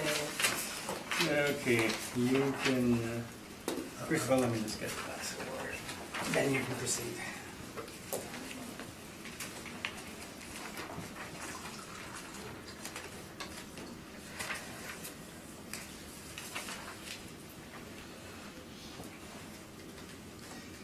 Okay, thank you. So we're looking at file number 19-2227, roll number 13-096-060-400. The address is 216 Logan Avenue. If you turn to page 2, I'm recommending to maintain the 2020 assessed value of $1,074,000. We have 81 stalls on this property and it has a total square footage of 27,307 square feet. If you turn to page 3, you'll see aerial photos of the subject property showing its location on the south side of Logan Avenue and the east side of King Street. It's on Main. If you'll note, if you look over here, this property is the subject property. This tiny little building is also owned by the same owners, and there's a restaurant here where people also are able to park. This property is operated by InPark. If you turn to page 4, you'll see parking details, or not parking details, subject property photos, my apologies. On page 6, you'll see, again, the subject property has 27,307 square feet. If you work that out on a per square foot basis from the assessed value, it's $39.33 a square foot. Again, I feel that's very appropriate to what's happening in the area. Again, all of these land sales have not been time adjusted, and in our opinion, there is some time adjustment that would be required for older sales. Looking to the most recent sales, again, they are, in our opinion, with respect to streets, an inferior location to the subject property. On page 7, you'll see our monthly net unit rent per stall per month of $55.25 a stall. We have 81 stalls and a 5% cap rate for a value of $1,074,000. Again, the comparables on page 7 that I've gone through very, very thoroughly. There are a range of locations. We have $55.25 a stall due to its inferior location with respect to the outer downtown parking model because it is just almost on the boundary of that suburban model. We've used a 5% cap rate. I think the arguments that we've gone through very thoroughly still apply. The mailer that's been submitted by the subject property is on page 11. If you look to page 16, these are the details for the subject property at $120 a stall. And they have hourly, daily, evening, and weekend parking, and this is a paved lot. Again, there's a number of comparable details to show you what lots are renting for in the area. My cap rate information, additional cap rate information is on page 27. Pending any questions, that's my presentation. Any questions? Yeah, thanks. Okay, just a quick question. You mentioned the outside of the downtown model, and the being in the downtown is superior to being in this part of the suburban model, is that correct? We have two different models. Right. We have an outer downtown model because typically in the suburban parking model, there isn't really income producing parking in the Okay. suburban model because there is a zoning bylaw in place for outside of the downtown that you require parking. So even if people charge for parking that are outside of the downtown, it's not being operated on an income producing basis. It's typically, when you review the mailers, being operated on a cost recovery basis, covering the property taxes, covering the snow clearing, because it's typically operated as an ancillary use with the building. And that owner requires that parking by the bylaw with respect to what it is. If it's an office building, for every 750 square feet, they need one parking stall. If you're a retail use and have customers coming, you require more parking stalls per lower square foot. So that being said, our inner and outer downtown parking model is a model where, like, if you look at all the parking lots around, they're typically operated by a parking management Okay, company that's fine. because there's an opportunity to do so. So what I'm driving at, I suppose, is if we can agree that the generally low cap rates on surface parking lots are predicated on the valuation postulate that these parcels represent an interim use that are waiting for a higher and better use over some investment horizon, you likely have to look at the location, we have to look at the configuration. Now, are you suggesting that this is here's what I'll say. If the model is suggesting a cap rate of 5%, do you ever make any adjustments based on the configuration of this lot, the location? This is across from the old Occidental Hotel, correct? Mhm. Okay. So do you think that there's an increased or decreased development potential? The cap rate is predicated on the fact that there's future development potential, correct? The cap rate is not predicated on future development potential. For surface parking lots? As I stated, on the first property, when you have a future development potential, you're going to see a cap rate that's significantly lower than 5%. 5% is sort of where we're at for the mass appraisal model when you're looking at the range of cap rates. Because our cap rates are developed the way we model our cap rates. They're based on reconstructed net operating incomes, which is essentially our model. So every cycle, we take reconstructed net operating incomes and we apply them against time-adjusted sale prices. So, for example, for parking, we would take our reconstructed parking model from 2020, we would apply it against a time-adjusted sale price for a parking lot, and then we would model those cap rates that have been come up with. And you're going to see a large range of it. And 5% is what we have placed on the outer downtown parking. So you're saying that the lower than average cap rates that are placed on surface parking are not based on the fact that surface parking, from a valuation perspective, is seen as an interim use in wait for a higher and better use. Is that what you're saying? We're saying that the 5% is based on a number of reasons. One of them is being the fact that a parking lot is essentially vacant land that doesn't sell with a cap rate. It has Right. much less risk because there's way less capital costs involved. You don't have to replace a roof. You don't have to, have to deal with an HVAC system. There's a lot of things that are involved that are different than improved properties. Right. So we're saying that these lower cap rates, if you have improved properties like a multi-family building that are at 5%, They would represent it an make interim sense for a parking lot to be Okay, any higher so than that? That's fine. Now, do we ever make adjustments based on location or future development, or even, so would you agree with me that this is an irregular parcel? It's an irregular parcel because the owner filed a title with land titles. This was previously 4 or 5 other separate roll numbers, and the owner had a new plan of subdivision done, and a replot was done in 2006 that merged 1, 2, 3, 4 vacant roll numbers into this one. So As- they've made as it you an said, irregular We are parcel. talking about the subject property as it stands on its own. This is an irregular parcel. So the market view of this would see a limited development potential based on location and based on the development potential of this irregular lot. Is that not correct? In comparison to a perfectly square lot, it is irregular and there is more limited development potential. But I don't think that it's completely limited. And the location is not been taken into consideration? Again, when we're talking about cap rates, there's very, very little evidence. There's not a plethora of, this isn't a suburban office building that sell all the time. These are cap rate information. There's no evidence of cap rates in the applicant's brief, and there's no evidence of cap rates in our brief. And there's a reason for that, because there isn't that information out there. So when we're sitting here arguing over whether 5 is appropriate or not, how can we, as an assessment jurisdiction doing mass appraisal, say, okay, well, based on this location and this size and the fact that it's irregular, come up with all of these different cap rates, when we barely have information to defend the one? No one has that information. Essentially what it is, it's an argument of one side against the other with respect to what the cap rate is. So when you don't have the information available to you, because there isn't perfect information out there, you don't have these perfect square properties that are selling to perfect people who have no motivation whatsoever, those don't exist. The reason that But if we people can- are in the market and If we can agree purchasing. on the baseline, then the purpose for the exercise today is to make site-specific adjustments, and that's the difference between. But we mass don't appraisal. agree on the baseline, and that's why we're here today. That's my question, thank you. Okay, Kent, do you have any questions of the assessor? I don't. Lynn?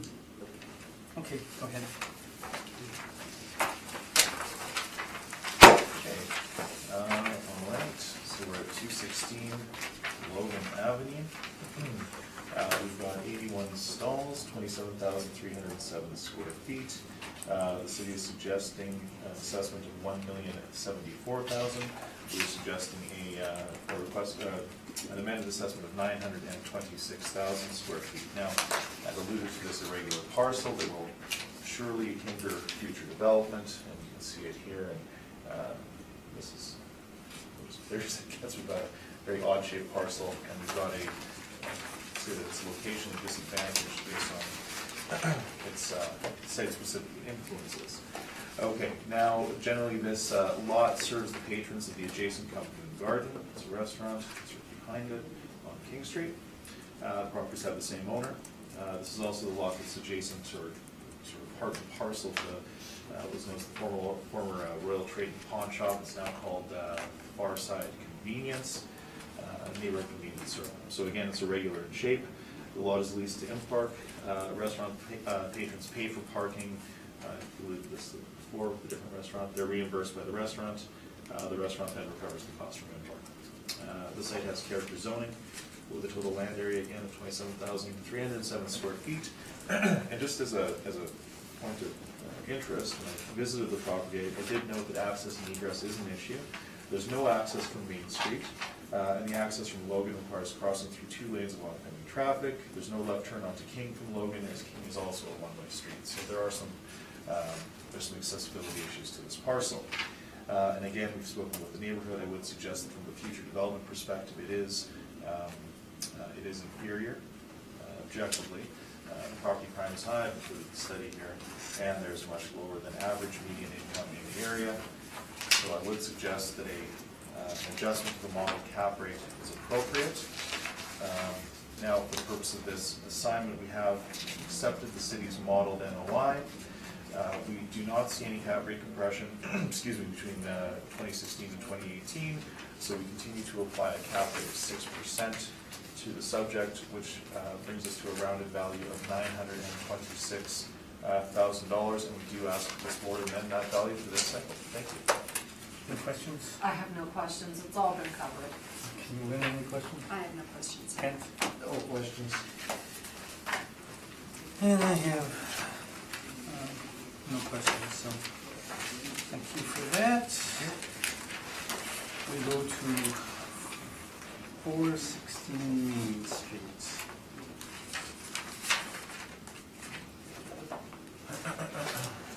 We're looking at file number 19-2580, roll number 13-096-010400. The address is 416 Main Street. I'm recommending to maintain the 2020 assessed value of $2,227,000. If you turn to page 3 of my brief, you'll see an aerial photo of the subject property showing its location on the corner of Portage Avenue and Main Street, directly next to the office tower at 201 Portage.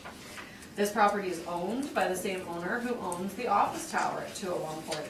They also own the parking structure that's next door. They also own the vacant piece of land to the north. They also own the building as well as the land to the north of that. They own almost this entire city block.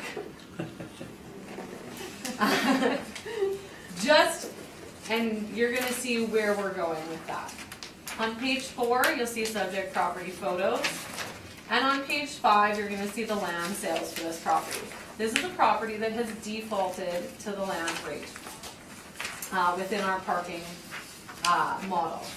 So if you look, we have 23,300 square feet of land with a rate of $95.58 a square foot. So this is how our model came up with it. The income that's produced by the model for this particular property was lower than the land value, and the way our assessments get sent out is they get sent out on the higher value. So essentially our land model has looked at land sales and said, this is the value of the property. Our income for the subject property from the model was not supportive of that. So my next job is to look, and this is what I do all the time when something defaults to land, review the land sales. Is this appropriate? There are times where the land sales that we look at, based on the configuration of the lot, its proximity to the limited, other outside factors, I review them and think, is this appropriate? Well, looking at the land sales we have in the downtown, this is not my first one I've defended on land, and it probably won't be the last this cycle. Our land sales, I think, are greatly appropriate because prior to the 2018 appeal, there was some information in the news that this property, the city, wanted this property to develop it. They didn't want a gravel parking lot on the corner of Portage and Main in their downtown, one of their most high-profile corners. They knew that 360 Main Street was building their new tower there. They don't want this gravel parking lot there. So they want it to be developed because the subject property owns almost the whole city block. They do have an opportunity to be able to develop the property. So when I look at the land sales, the top 5 land sales are larger parcels, similar to the subject property. We have 23,000 square feet at $95.58 a square foot. Again, the first two land sales are from 2012 and they're at $69 and $65. Those time adjusted clearly are much, much closer to the $95 we're applying. Smith Street, Donald and York are on the corner of Donald and York, and the one beside is on the corner of York and Hargrave. Smith Street is across from the Union Center parking structure, just north of Broadway there. 155 Gary is on the corner of Gary and St. Mary, I believe. And 242 Hargrave is the parking lot where True North Square was built. So the first 4 comparables are still currently parking lots. Comparable number 5, not a parking lot, it was purchased for development. So of the larger parcels, it is the one that's closest to the reference date, and it's at $96.98 a square foot. And the applicant mentioned something earlier in the presentation about economies of scale. Well, that property was 70,000 square feet and sold for $96.98. Albeit there's likely a little bit more motivation there than a typical purchaser due to its proximity to the MTS Center. But like I said, there's always some level of motivation if you're purchasing a piece of property. And in the downtown, when there's limited vacant land, you're gonna be a motivated purchaser if you wanna buy that. So that property sold for $96.98, and it's significantly bigger than the subject. So if you're looking at economies of scale on a smaller property selling for more, we're at $95.58. I spoke to the fact that I have defended land value on properties this cycle. I actually defended the property on the corner of McDermott and Main Street it was an appeal with Altus, and I used a land value of $106 a square foot, which was confirmed by this board. It was $106 a square I was foot. going to ask you if you won. It was confirmed by this board. It's the bar parking lot where the patio is on that corner of McDermott and Main. So it's the Palomino Club's patio. It was a parking lot because they have a few parking stalls there, but it's not really a parking lot. It's not income generating parking.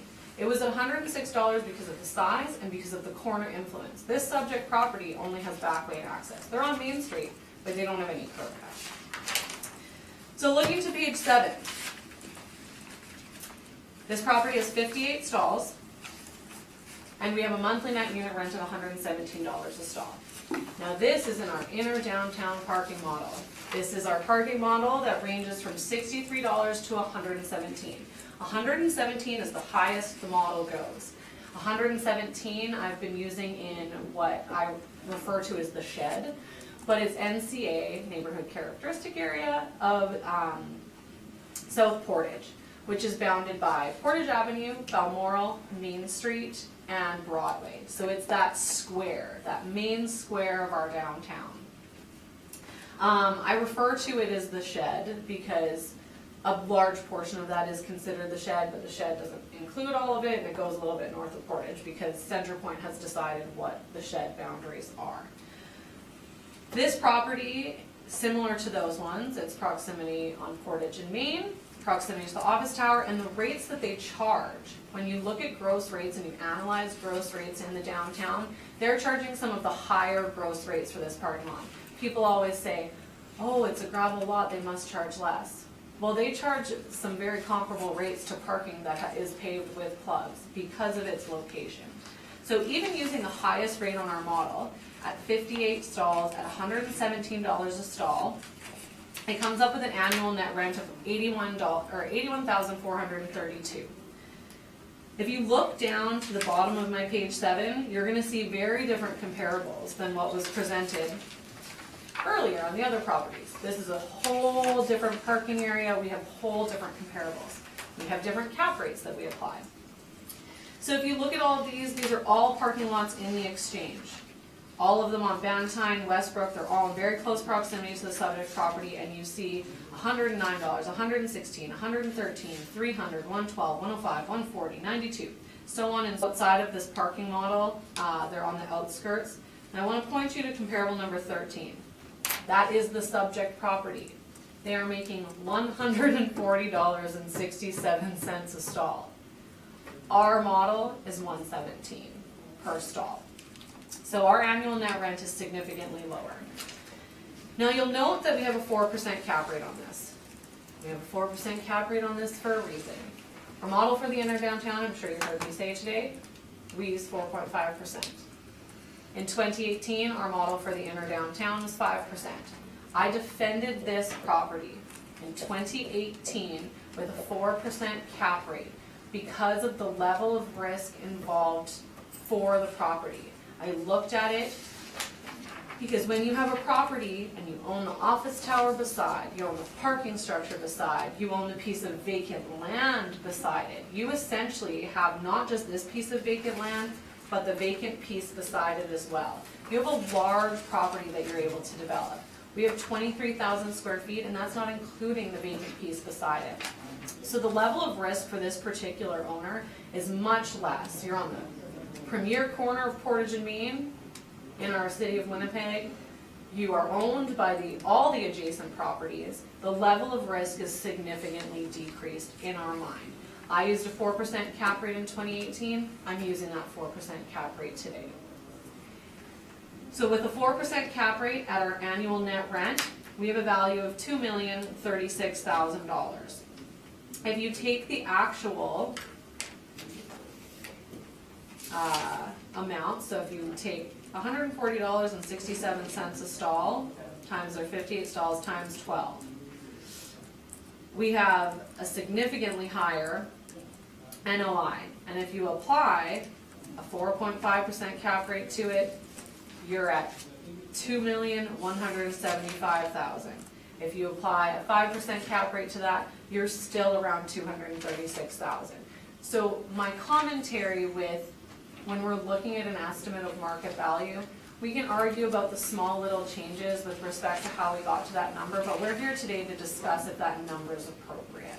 And I think based on all of the information that's in front of me, our assessed value of $2,227,000 is very appropriate. And again, we've relied on the land value. That is how our model has come up with the value, and we've relied on land sales. We're using income as a supplementary to show that the estimate of market value is appropriate. So if you look through the brief, you'll see the mailer that was submitted by the subject property owner. On page 20, you'll see the details from MPark. As of the reference date, you'll note on the bottom of page 20, there's a little number in the bottom corner that says 3/28/2018. I take all of this information and do all of our analysis as close to the reference date as possible. So right before April 1st, 2018, I'm on every parking website, City of Winnipeg, MPark, Indigo, hospital websites, looking at all of their gross rates so we have current information when preparing for the next reassessment.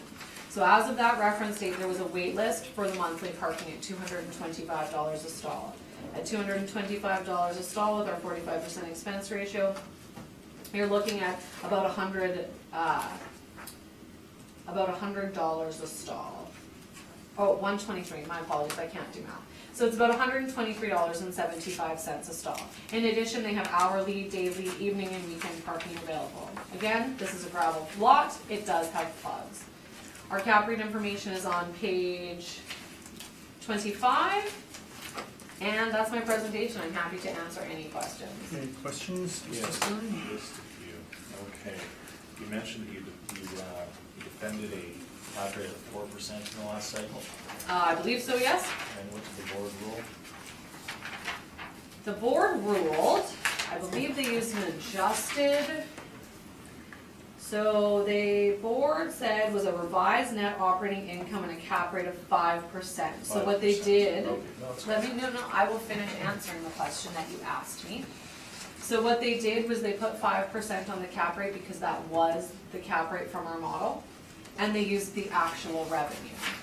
Okay. So we've agreed here that there's been no cap rate compression from 16 to 18, is that correct? I do not agree with You that. don't agree with that? Okay, that's fine. Now, I heard you mention that the level of risk is decreased for this property, is that correct? I'm saying that if you are someone who owns a property and owns almost the whole city block, you do have less risk involved and your development potential is greatly increased. Okay, you're aware that this has been a gravel lot since 1979? Correct. Okay. So if there were a better and higher use over a 40-year investment period, do you not think that it would have been developed? They've just recently been acquiring all of these parcels. In 1979, they didn't own the whole city You're block. aware that there have been a number of attempts to develop this parcel, though? I know that there's talk in the works. I do know that what was presented by Altus in 2018, that the owner has no intention of developing this parcel until the city opens Portage and Main. So the owner is unwilling to develop their parcel, even though the city wants them to, because Portage and Main is not open to pedestrians. In 2013, they tried to develop a high-end condo and office multi-use tower here, is that correct? I can't speak to that. Okay, and they spent years trying to get one curb cut off of Main Street, are you aware of that? I can't Okay. speak to that, no. Okay. All right, and you are aware then that they've also tried to, you're correct, they own what's now the Palomino Club, Mhm. and there's a surface lot next to that parcel between 201 Portage, we have our subject property, Yep. then we have a vacant Yep. parcel, and then we have the Palomino Club. And the piece of land Sure. beside the But the Palomino. Palomino Club is heritage, correct? That building's heritage? Again, I can't speak to what the Palomino Club is designated as because I'm looking at the subject But the point property. is, we can't develop all three of those properties. And further to that, the owner did submit a proposal to ameliorate that surface parking lot, and it was rejected by the city, correct? With respect to which parking lot? They The wanted to vacant merge- piece of They land? wanted to merge the two, and they wanted to do a great deal of, what's called beautification. They wanted to, but the city said, no, we're not going to accept that, so. To my point- knowledge, I think that they were requesting to expand their parking lot and the city said no because the city has a hard line on developing new parking lots in the downtown. They were expanding it and they were beautifying it. I've seen the plans and I'm friends with the fellow who worked on it, so I'm aware of. And the city has said, we Right. have too many parking lots in the downtown, Okay. we want them developed, so the city is not allowing any Okay. new parking lots to be developed. Right, so when the city, and this is, you've rightly suggested, this is the premier corner of the city of Winnipeg, we're all in agreement with that. But the city has a huge say in what an owner can and can't do with that piece of land. It would be atypical, would you agree with that? The city does have a say in all the properties, especially if an owner wants to develop it against what the city has dictated as their bylaws are. And the city wants people to be developing more intensive uses.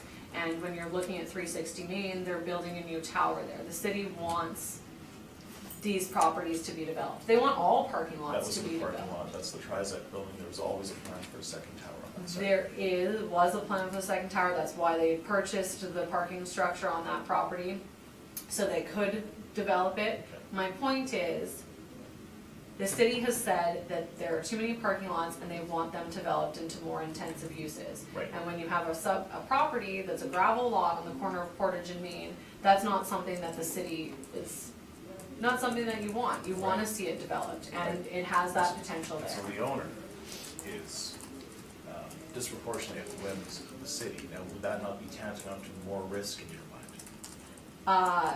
It could be more risk, but again, we have valued this. Our main value of $2,227,000 is a land value, and we have land sales to defend that. And we do have an income approach that has been applied. And again, last cycle, the board, we didn't have, the land rates that we had were much higher than this $95.58. Again, we take a fresh look every cycle. And when I looked at the sales last cycle, I thought it was appropriate. The board didn't agree. We had a much higher land rate on it, and they defaulted to using some combination of the actual income with the model cap rate.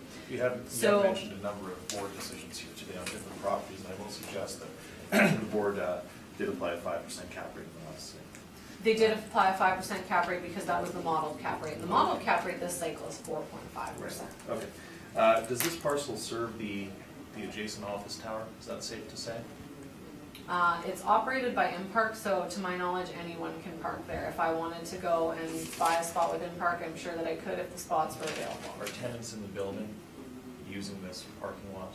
I can't speak to who's parking there or not Impark. I would say, venture to guess that that's a good assumption because lots of people want to park next to their building, so that's probably a bulk of where Impark gets their And clients would from. you say that the asset class of Class A office space right now is fairly competitive, perhaps more competitive than it's, excuse me, than it's ever been, based on True North Square coming on stream? I would think so, yes. Okay, so then do you think it would logic not dictate then that somebody who's competing in the Class A office market space, they would likely not sell this asset and disadvantage themselves in that competitive market? No, because they have significantly more parking stalls available to them compared to True North Square. True North Square does not have a lot of parking in their parking structure that they built, and it's supposed to also service the tenants of the residential tower that's being built there as well. So in comparison to looking at how much parking you have at this particular parcel versus True North Square, they are much more competitive because they have an 850 stall parking structure in addition to this 58 stall lot. Okay, and just for interest's sake, the model does generate a 6.75 cap on the main holding of 201 Portage, correct? I can't speak to what the cap rate is for the main holding. I was under the impression that the cap rates for Office A towers were 6%. No, the model is saying 6.75. Now, in terms of access and egress for this property, we have no access on Main Street. We only have, back alley egress, or access effectively. That was stated in my presentation, Right, yes. okay. And it's just, sorry, you didn't visit for the preparation for this report? Again, I didn't take an aerial photo and count all the stalls and match them with the signs. I have done that on the parking structure, and again, I walk past this lot all the time. I've walked through this lot to go about my business. I'm very familiar with this lot. But to say that I have physically counted the stalls and inspected it, I have not done that. No, But I'm just very- interested in the access and egress point. So when you come off of Albert Street and you take the turn, you're actually driving through 201's loading area, correct? You're driving through the parking structure entrance, correct? Yes, I have stated. Sorry, the parking structure entrance. No. There's a lane that you drive through. I was there when I was assigned this. And that's what you drive through to turn and get into the parking There's structure. If you large- keep going straight, you get to the surface lot. Right, and you have to weave through a loading zone where there's often shipping and receiving happening, correct? I've stated that you have to go through a back alley. Okay, that's fine. All right, now in terms of your land, sale. Oh, interesting, okay, so you've got a subject sales history in '03. Now, this has changed hands since then. Is that because it was sold as part of the main holding, investment sold? This is the sale history, it automatically gets populated in our brief. If something's a multi-role sale, and it's not included, I don't know if it shows up on here. Right. I can't speak to how everything has transacted at 201 Portage, because 201 Portage is not the property under appeal today. Okay, that's fine. Now, I do have some rebuttal that I'd like to hand out for the assessor's comps, if I may. Thank you. All right, so in general. Can you wait till Ed's on those so we can? Sure, yeah. Sorry. Jumping the gun.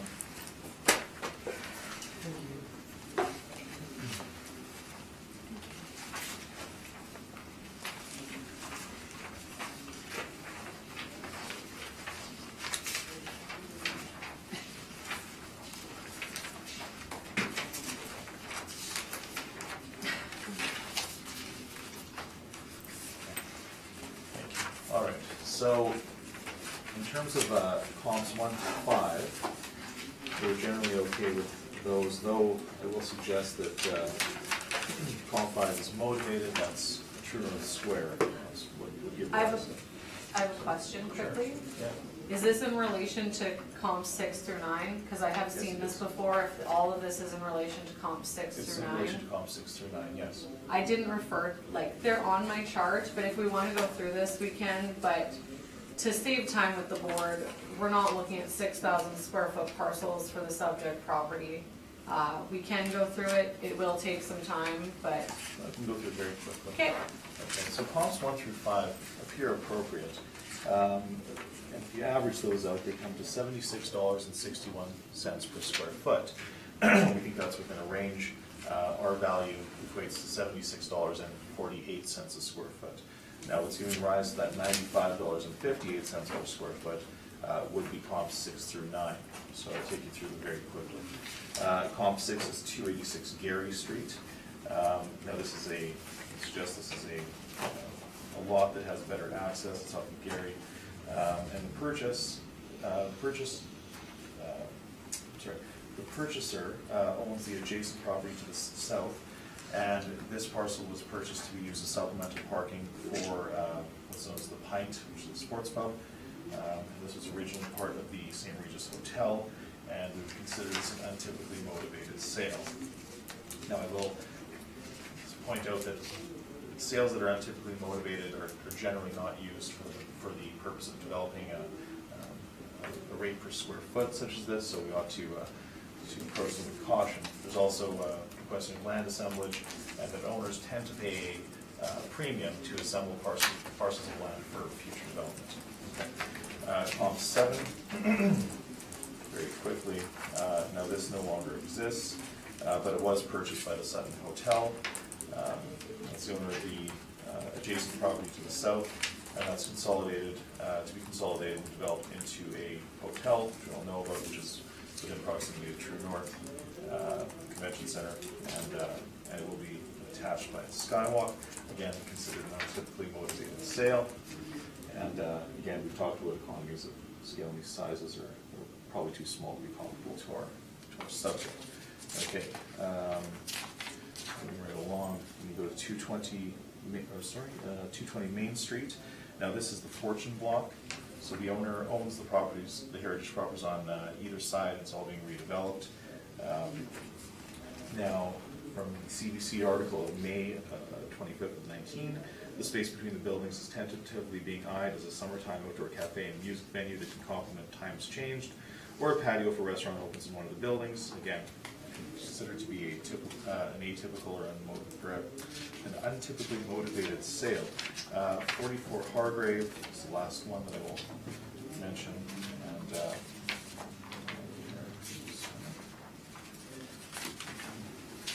some information about the Fortune Block. You'll know about it. Now that no longer exists. That was we have it written down as a hotel. It was not a hotel. It was a sort of abandoned apartment block that was blighted for many years. It burnt down in 15, and it was purchased together with properties to the north, 54 through 62 Hargrave. The purchaser acknowledges they paid a premium for land assemblage, so again, we would consider this an atypically motivated sale. So, with all that being said, I would suggest that comps 6 through 9 are inappropriate, and they're distorting the price per square foot upwards. But interestingly, when we remove them, we're right in line. So we're at 76.48. When we remove those atypical or motivated sales, we come to 76.61. So that's all I want to say for the rebuttal. Thank you. Okay, any questions, Ken? Just a picture, just an application here is page 8, your pictures.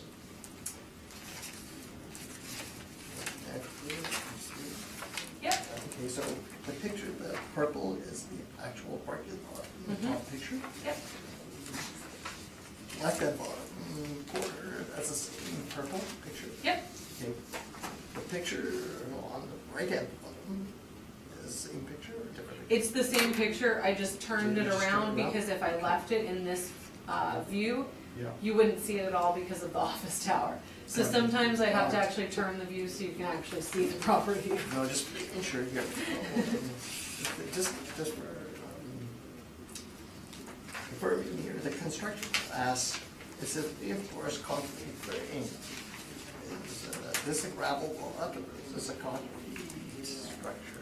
Pretty much you can ignore construction class on parking dockets and because it's not actually a building. So the way our system that we have to input cost information into our system. Sure. And so it had either some required fields you have to fill out, otherwise it doesn't like let you do anything. So we just say reinforced concrete frame because it's a parking lot, you don't like have an option to click, gravel. It has like, it's building, because it's based on Marshall and Swift, it's based on building classifications. So it isn't actually based on it, but yes, this is a gravel parking lot. It has ports. Yes, it does.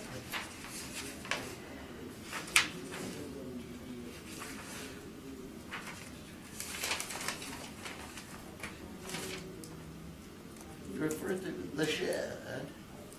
What does that refer to, the shed? The shed is a portion of NCA, Neighborhood Characteristic Area 161, that Center Point has classified as sports, hospitality, and entertainment district. So Center Point has some affiliations with True North, and so they're trying to revitalize that sort of area, so they've been calling it the Sports, Hospitality, Entertainment District. So it includes that new building that was built where the Alt Hotel is, where they renovated that building. They built the Alt Hotel and the office tower there. They built that new parking structure on the other corner of that city block. So it goes up into that section and then it comes down, I wonder if I even have a map with me. I used to carry a shed map with me. And it comes down into that NCA on a number of streets in that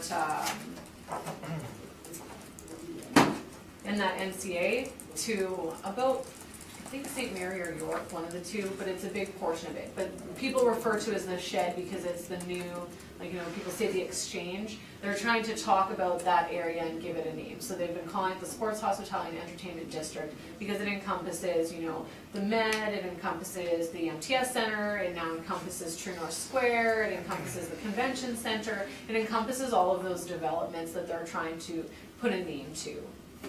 Excellent, thank you. On the rebuttal, I have no questions. Well, on her presentation. I have no questions.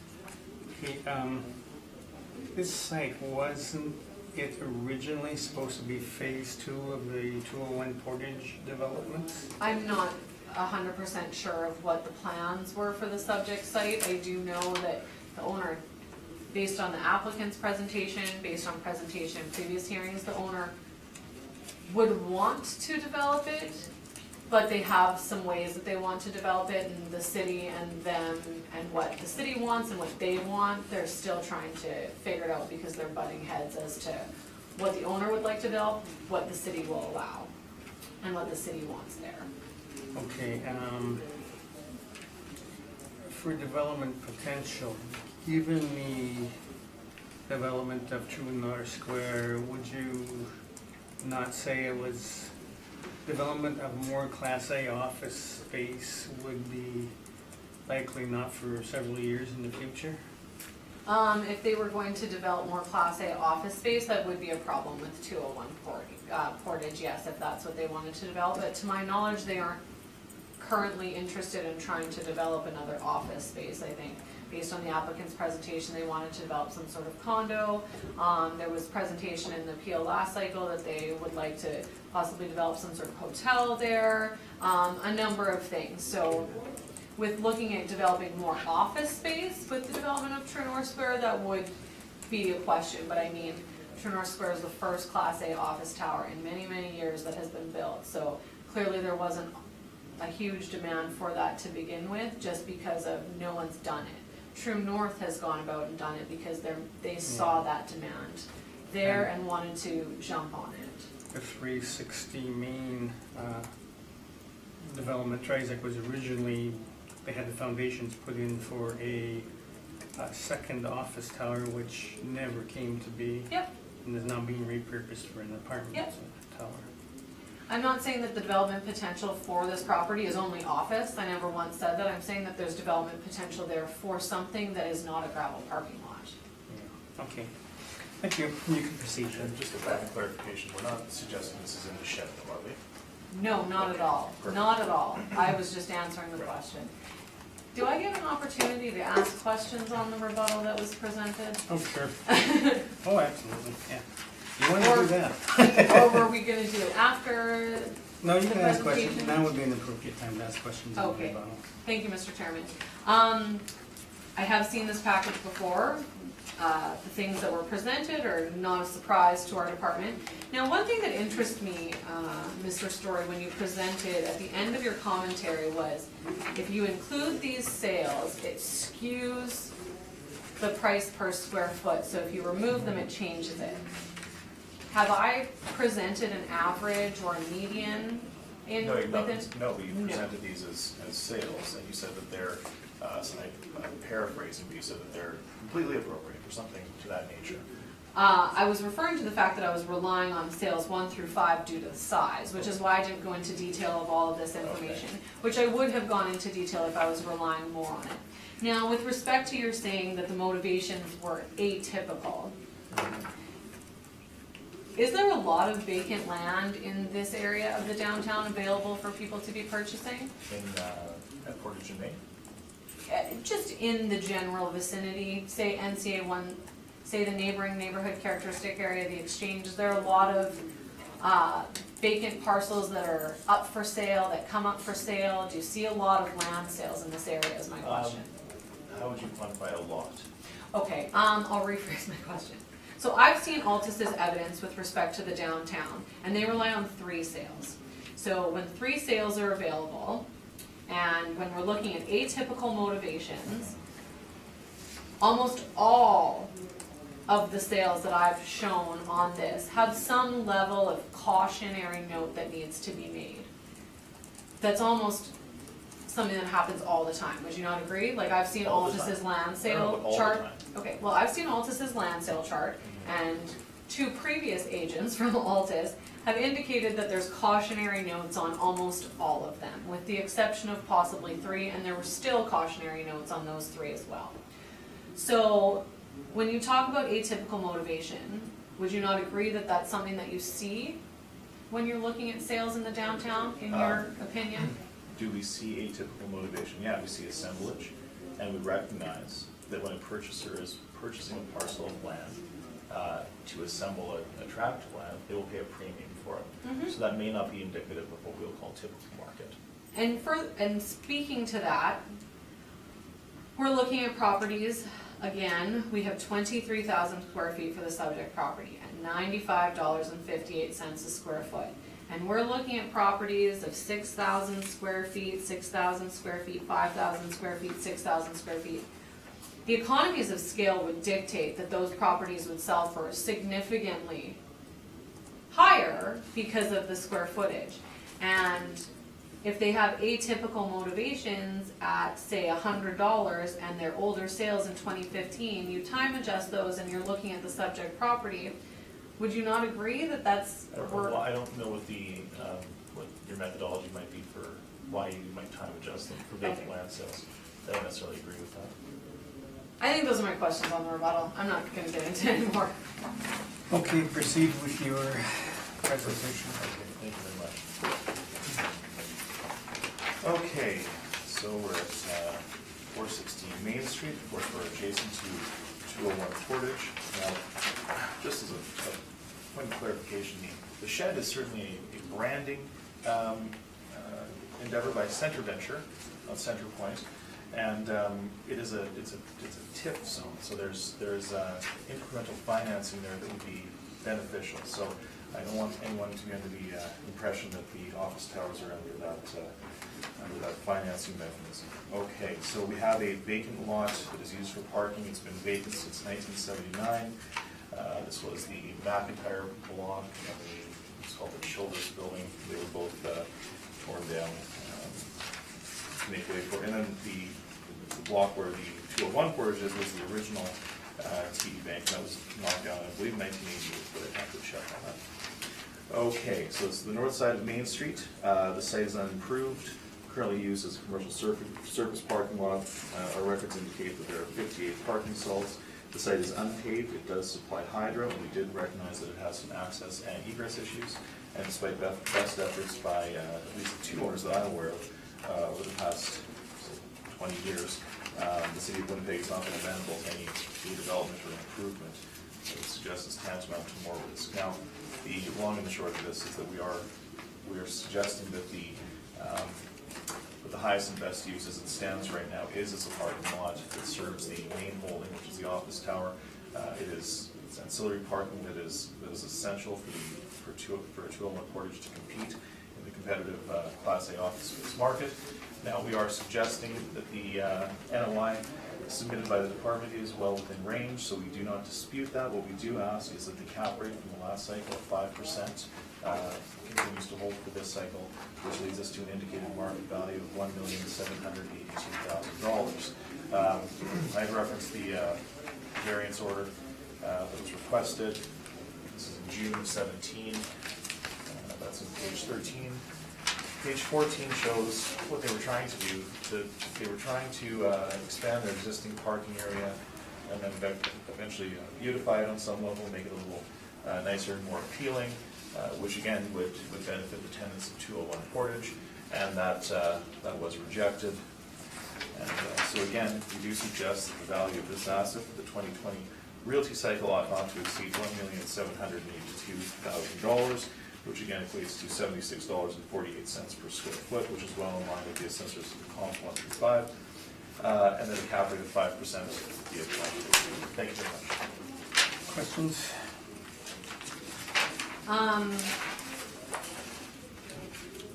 So the value of $1,782,000 worked out on price per square foot is $76.48 a square foot. That's correct. And you think that's appropriate based on the land sales? Absolutely. You indicate that you're using a 5% cap rate because that's what the board used for last cycle, and you thought that nothing had changed. That's also what we used last cycle. Okay.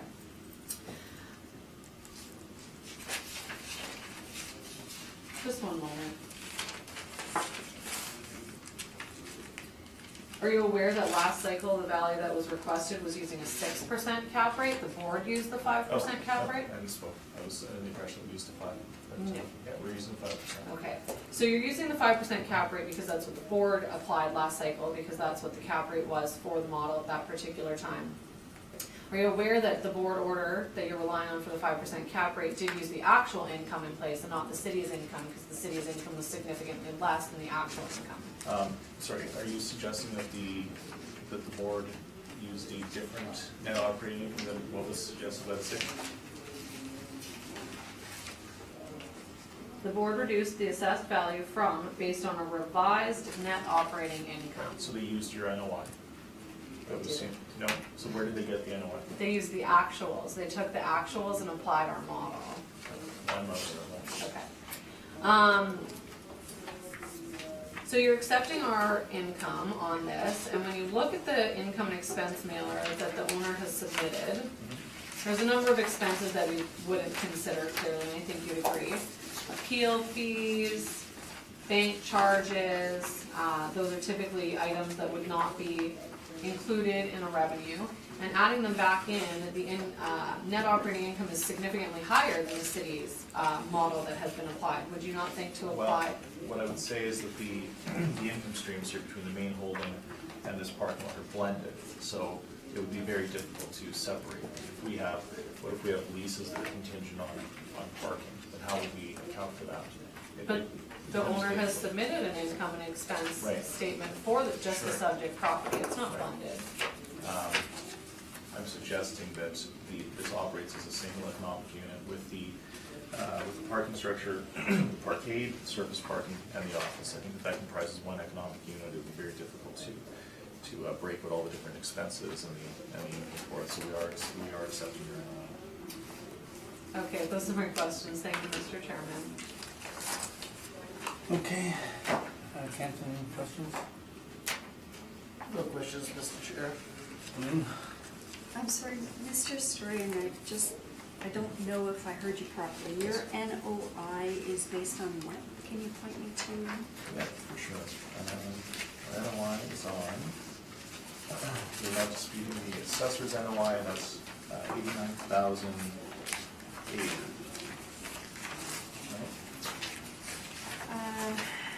Yeah, the assessor used 81,432. So I'm wondering where your 89,080 came from.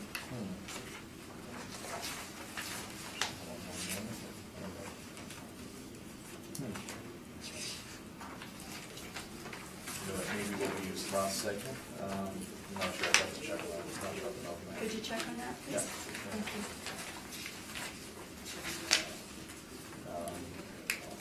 I don't have last year's file. With me, so I'd have to- So you're not sure where the 89 came from? Okay, thank you. And the 5%, as you said, was just the cap rate that was used last year? That was ordered last year. We're carrying forward with it. Okay, thank you. Just as a quick check, I don't think those numbers work out. 89,080 capped at 5% is not 1,855,000. Okay. No, Oh, it's sorry. 1782.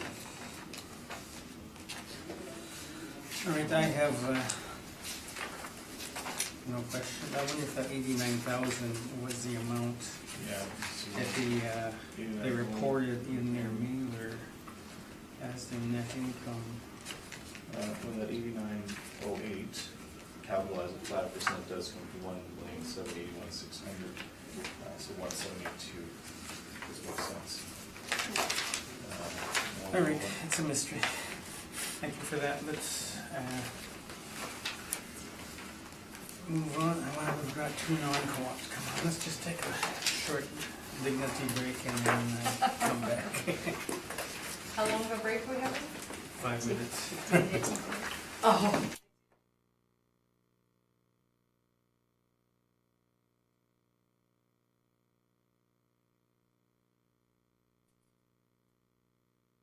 Oh, geez, yeah. Okay, let's resume. We're moving to 133 Pioneer Avenue, and there's a non-co-op requested. So can you read in the file number and that sort of thing, and then For we'll go sure. on the non-co-op? File number 19-3081, roll number 12-093-806-100. We're looking at 133 Pioneer Avenue. The assessor requests that the burden of proof be placed on the applicant for non-cooperation as per section 53(3)(b) of the Municipal Assessment Act, and if a reduction in assessment is ordered, that it follows section 54(3.2) of the Municipal Assessment Act. If you turn to page 11 of my brief, you will see the mailer that was submitted to the city. We have expenses listed, we have no revenue listed. It doesn't say whether it's owner occupied, it says that no monthly rent is attained. If you look on page 15, you'll see the income and expense mailer that was submitted, that was used for the 2018 appeal. They report a stall count and they report a monthly rate that they charge. They have always reported a stall count and a monthly rate. For a few mailers, they weren't reporting an income. They used to report an income on the income, annual income received portion of the mailer. Then they stopped filling that out, and they stopped reporting a net operating income on the net operating income line, and started defaulting only to the number of stalls at a monthly rate of $120. So in 2018, I looked at this and I thought, this is getting towards the gray area of not being substantially compliant, but because they reported a stall count and a monthly rate, I was able to calculate what a gross income could be. I'm not frivolous with these penalties. If we can glean some sort of information from the mailer that's given to us, if I can take 35 stalls times 120, subtract all these expenses and come up with an NOI, I'm not gonna ask for penalties. So in 2015, or the 2018, from the 2015 mailer, I didn't. But they've slowly been reporting less and less information to our department. We're now at a point where we've asked for income and expense information. They've given us no income information. They have signage. There's two properties, this one and the next one, that we're talking about. And they have signage that they offer monthly parking available on their properties. So clearly they have monthly parking available. If you look on page 4, this is the sign that I'm talking about, offering monthly parking. So there is a revenue on this, they're just choosing not to report it to us, and unfortunately, we have to request penalties because we are requesting income and expense information.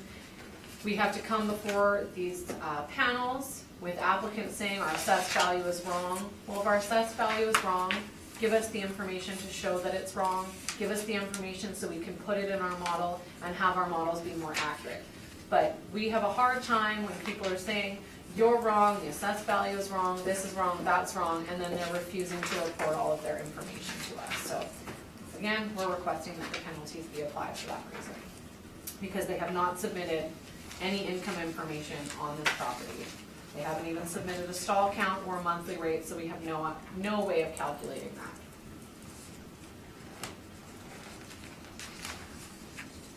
Okay, questions? Yeah, no, I do see what you're saying here. They've, unfortunately, because really if they filled out 2 more of these lines, they'd likely be compliant by the city's view, is that correct? Again, it was already getting to be a gray area because then you get into the discussions of whether or not it's full, but if that's what they're gonna report to us, we have to assume that you have full occupancy and that's how we're gonna So we're just calculate. asking this, I'm not gonna dispute it, because I can see what you're saying, and I think it's probably reasonable, based on how this board has ruled on the other ones today, it's fine. Now, it is owner occupied, it's owned by it's called the Nutty Club across the street. So they do, it seems like they are renting some space out, I've been there, seen the sign, that's unmatched.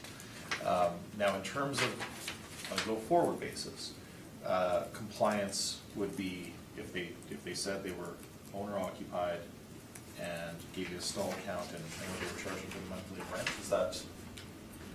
When they say owner occupied for a parking lot, like if they're offering parking to tenants of their building, There are 3 buildings in that. yeah, so that's not really owner occupied, it's for tenants, it's for public. Owner occupied is the owner of the property Yeah, I is using it for understand. themselves. Right. So, Well, the majority of it is being used for their people who are working in those 3 or 4 buildings. but it's for the tenants of the building, and tenants are not the owners. So when you say owner occupied of a building, that means they don't lease it out to tenants, they occupy it for their own business purposes. So you wouldn't say that a building that has tenants in it is owner occupied. So if the parking is for the Right. tenants of the building, those tenants aren't the owner of the building. The tenants are the tenants of the I owner's understand, building. but- So again, that's not really If we owner have a occupied. lease in place, or lease is not a lease in place, it's their building, it's their employees who are parking there, how would they report that to you in a way that would comply with your demand? I would like them to fill out their revenue that they receive from all of the leases of the tenants in their building, if they offer it to the public, to fill out the total revenue like they're Buildings are supposed owner to. occupied, that's the issue. The owners are occupying, All 3 buildings? well, except for one, and that's a data center that has, I think, one employee or something like that, so. Do they rent out the stalls to the employees? I don't believe so. I think they're actually, I don't know, I'll find out, but I'm just trying to figure out how, I want to avoid this in the future, so I'd like to know just how we can. If you're getting a revenue, fill out the revenue you're getting. If you have parking, fill out your stall count, fill out your monthly rate. They used to, every mailer that I've looked at previous So I can see in to, the past that they've done that, but I want to know exactly what we can do. I don't want them to, I don't want to suggest to them that they continue on the way that they had in the past in 17 or whatever the case may be, and then be faced with or in 15, I should say, and then be faced with non-compliance. So- previous to 2015, I think even previous to 2014, they were reporting, like if you look at their old mailers that the same owner was Back to reporting, 15. they filled it out in full. Okay. They filled out all the revenue information. I'll reference that one and They all. knew how to fill out the information. They've just been deciding we're gonna give you less and less information. I don't know if that's it, but, okay, that's fine. We're not disputing the non-compliance. Okay, thank you for that, and you can proceed with your presentation. All right, have we read the rule of thumb? Yes, that's Okay. been read. All right, very good. So we're at 133 Pioneer. We've got 47 parking stalls, it's not disputed. The actual year built is recorded as 1969, so it's safe to say this has been a parking lot for 50 years, surface parking. Now, the site area is 13,638 square feet. The city is suggesting a value of $1,297,000. We're suggesting $973,000. Now, if you go to my page 2, something sort of 8 abnormalities that pop out here, maybe 3. The first is that this is in close proximity to the ballpark, and it's also in close proximity to the main holding, which is the Nutty Club complex, which is right across the street. But also we've got an atypical or an irregularly shaped parcel, and then we've also got close proximity to the Highline. So the Highline that runs through the Forks abuts this parcel, which I will suggest supremely affects its potential development as on a go-forward basis. So, again, that's the same from the Highline. Mandatory setbacks on rail adjacent properties would certainly limit the development of this site. Now, it is important to recognize that the newest iteration of the Canada Rail Guide setbacks have been delayed. We've not seen them yet, so that adds further confusion in terms of development. Confusion is a negative, I'll suggest. So we do take that into account.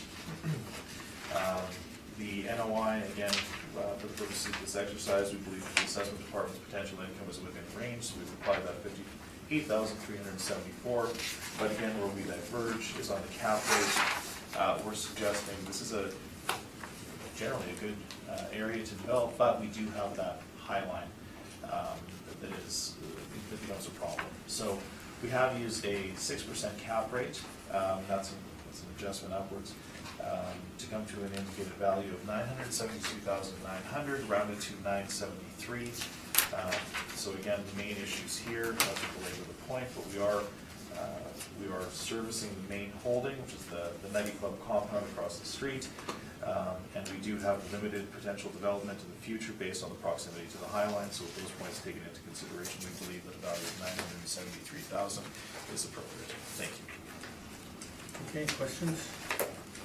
Just a couple quick questions. With respect to the cap rate that you're using 6% because of it's adjacent to the Highline, correct? That's correct. And looking at the aerial photo, I'm gonna look at your brief because I'm looking at my brief. Yeah. Do you mind if we look at my brief just because it's a clearer aerial photo? Whatever you'd like. Looking at the aerial photo on the page 3 of my brief, the Highline, just to clarify, is the rail line that goes from the top, I can't understand directions, on the top right-hand corner, all the way down through that red line, and it's sort of that dark portion that comes down to the middle of the picture, correct? I'm sorry, say that again? So, I'll just point it. So, the Highline is this, that comes all the way down here through to here on the That's photo. the rail line that we all know that goes Yeah. through the Forks. Yeah, Yep. So, along that rail line, yeah, in the aerial photo, there's a number of parking lots there, Mhm. the subject property included, correct? that's correct. Now, you spoke about its proximity to the Ball Diamond.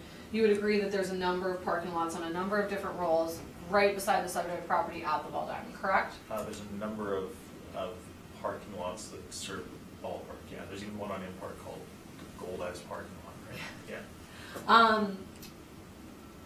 Were you aware that a 5% cap rate was used for the 2020 cycle by this board as it was requested by the applicant on those properties? No, but I think as we say, it's a fresh look this cycle, right?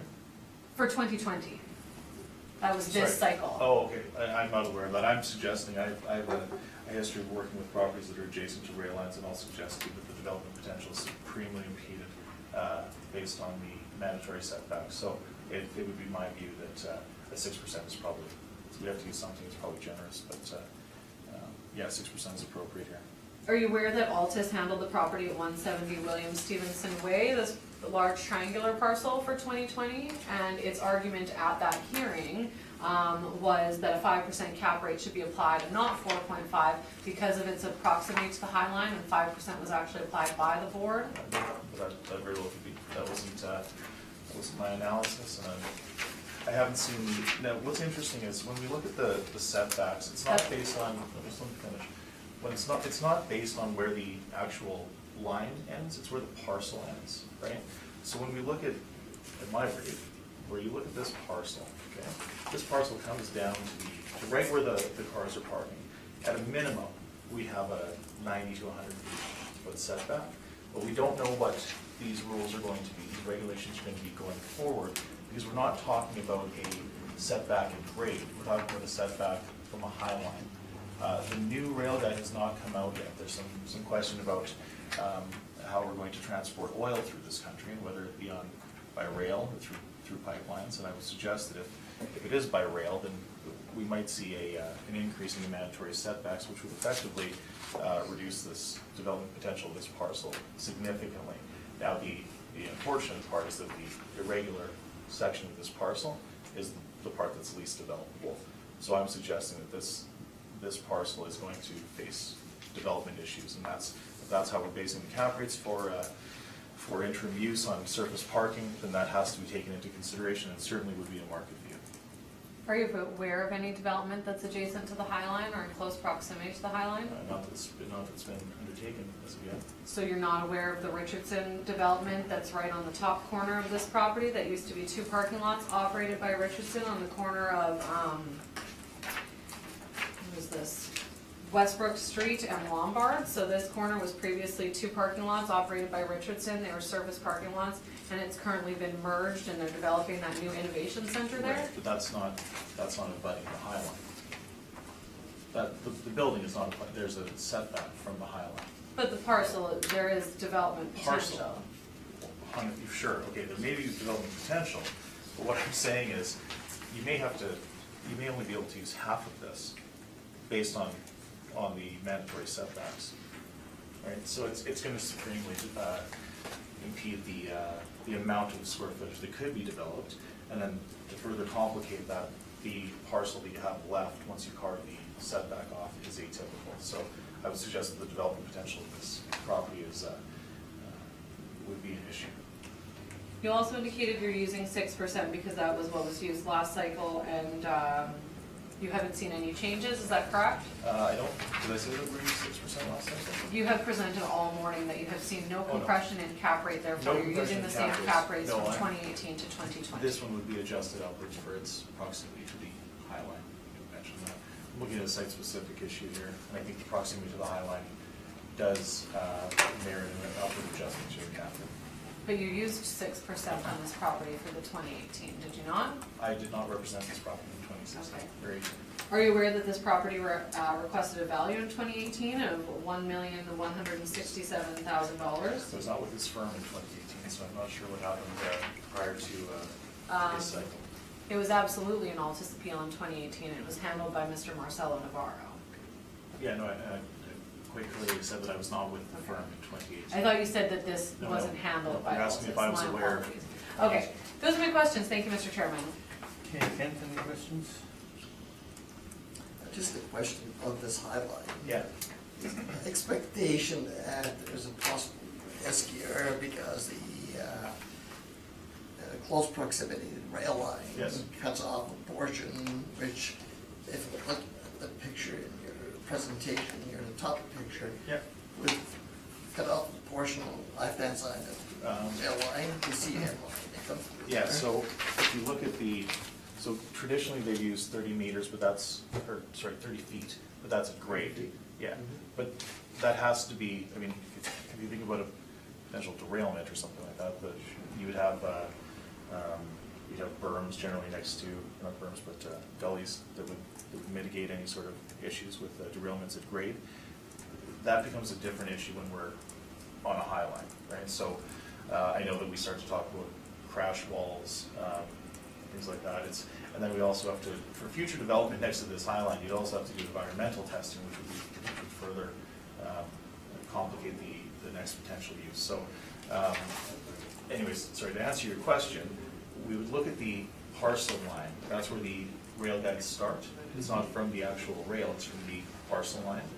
And then we would have to move back at a minimum of 30, 50 feet or so. So we'd end up cutting this rectangular part off, and you'd be left with the sort of quarter circle part, which would be more difficult to develop in a regularly shaped parcel. This is a gravel lot. Yes. Does this have electrical? Question.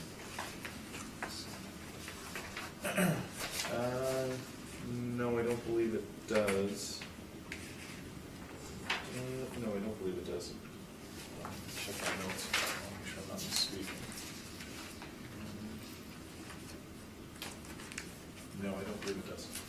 Access to this lot is, Generally, no issues that I've remarked with access and egress. The main issue here is the proximity to the rail line. That would impede future development. so my questions, Mr. Chair. I have no questions. In terms of development potential, this has been a parking lot for 50-some years? Yes, it's 1969. So it's likely going to continue to be a parking lot? I think it's probably safe to say that at this point, the highest and best use is a parking lot that, and also, you know, we're seeing, the talks of the forks is that we're gonna see less and less parking there, so, parking will likely be in higher demand for. Okay, so, adjacency to the I forks. mean- So I think it's safe to say that the highest and best use for this parcel of land is a surface parking lot. Is development potential really an issue with this property? Well, when it comes to the cap rate, we look at, that's the numerical assessment of risk, so yeah, that's all it is. Okay. All right, thank you. You can proceed. Thank you, Mr. Chairman. The state of looking at file number 19-3081, 12-093-806-100, address 133 Pioneer Avenue. We're recommending to maintain the 2020 assessed value of $1,297,000. On page 3, you'll see aerial photos showing its location on the northeast side of Pioneer Avenue and Westbrook Street. It's adjacent to the High Line, as previously stated, and in close proximity to the Ball Diamond. On page 4, you'll see subject property photos. We have 47 parking stalls on file. This is in fact a gravel lot, and it does in fact have plugs. Our records show that it has plugs. On page 6, you'll see our land sales that we've discussed at length. We have 13,000 square feet at 638 square feet. 13,638 square feet at $95.10 a square foot. If you go to page 7, you'll see our income valuation summary for the subject property. We have 47 stalls at a monthly net unit rent of $103.50 a stall with a 4.5% cap rate of a value of $1,297,000. These were the modeled parameters. I have handled all of the appeals for the parking lots. Every single parking lot that was appealed in this aerial photo on page 3, I have handled, including every single one of the Ball Diamond.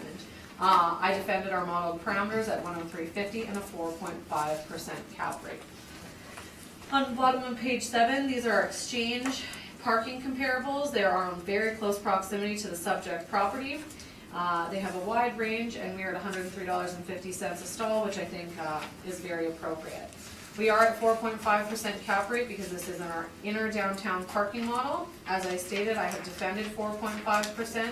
There have been numerous board orders For this cycle, from the Board of Revision for 2020, at the Ball Diamond where 5% was used along the High Line, as well as at 170 William Stevenson Way, which was not a Ball Diamond property, but 5% was used due to its proximity to the High Line in all of those cases. On page 11, you'll see the income and expense mailer that we've already discussed at length. And on page 19, you'll see actual rates for comparable properties. This property isn't managed by a parking management company such as InPark or Indigo, so I've just included a number of very close proximity lots. A number of these are the InPark lots at the Ball Diamond, which are adjacent to the subject property. So on page 19, we have bold as lot 4, charging $119, $140 a stall. The reason we charge $140 a stall, just because that piques everyone's interest when they see that, it's because there's a portion of this parking lot over here. It's 41 Westbrook. They offer parking only during parts of the year because they give free parking to the players. So they offer that parking lot at $140 because they essentially say to people, we'll give you parking for $140 a stall, but you can only park there for 6 months or 8 months of the year, because then you get kicked out. So from September to May, you get to park there. So that's why they charge $140. It's not typical of what's happening in the market, just because of what happens with that particular lot, so I just wanted to point that out.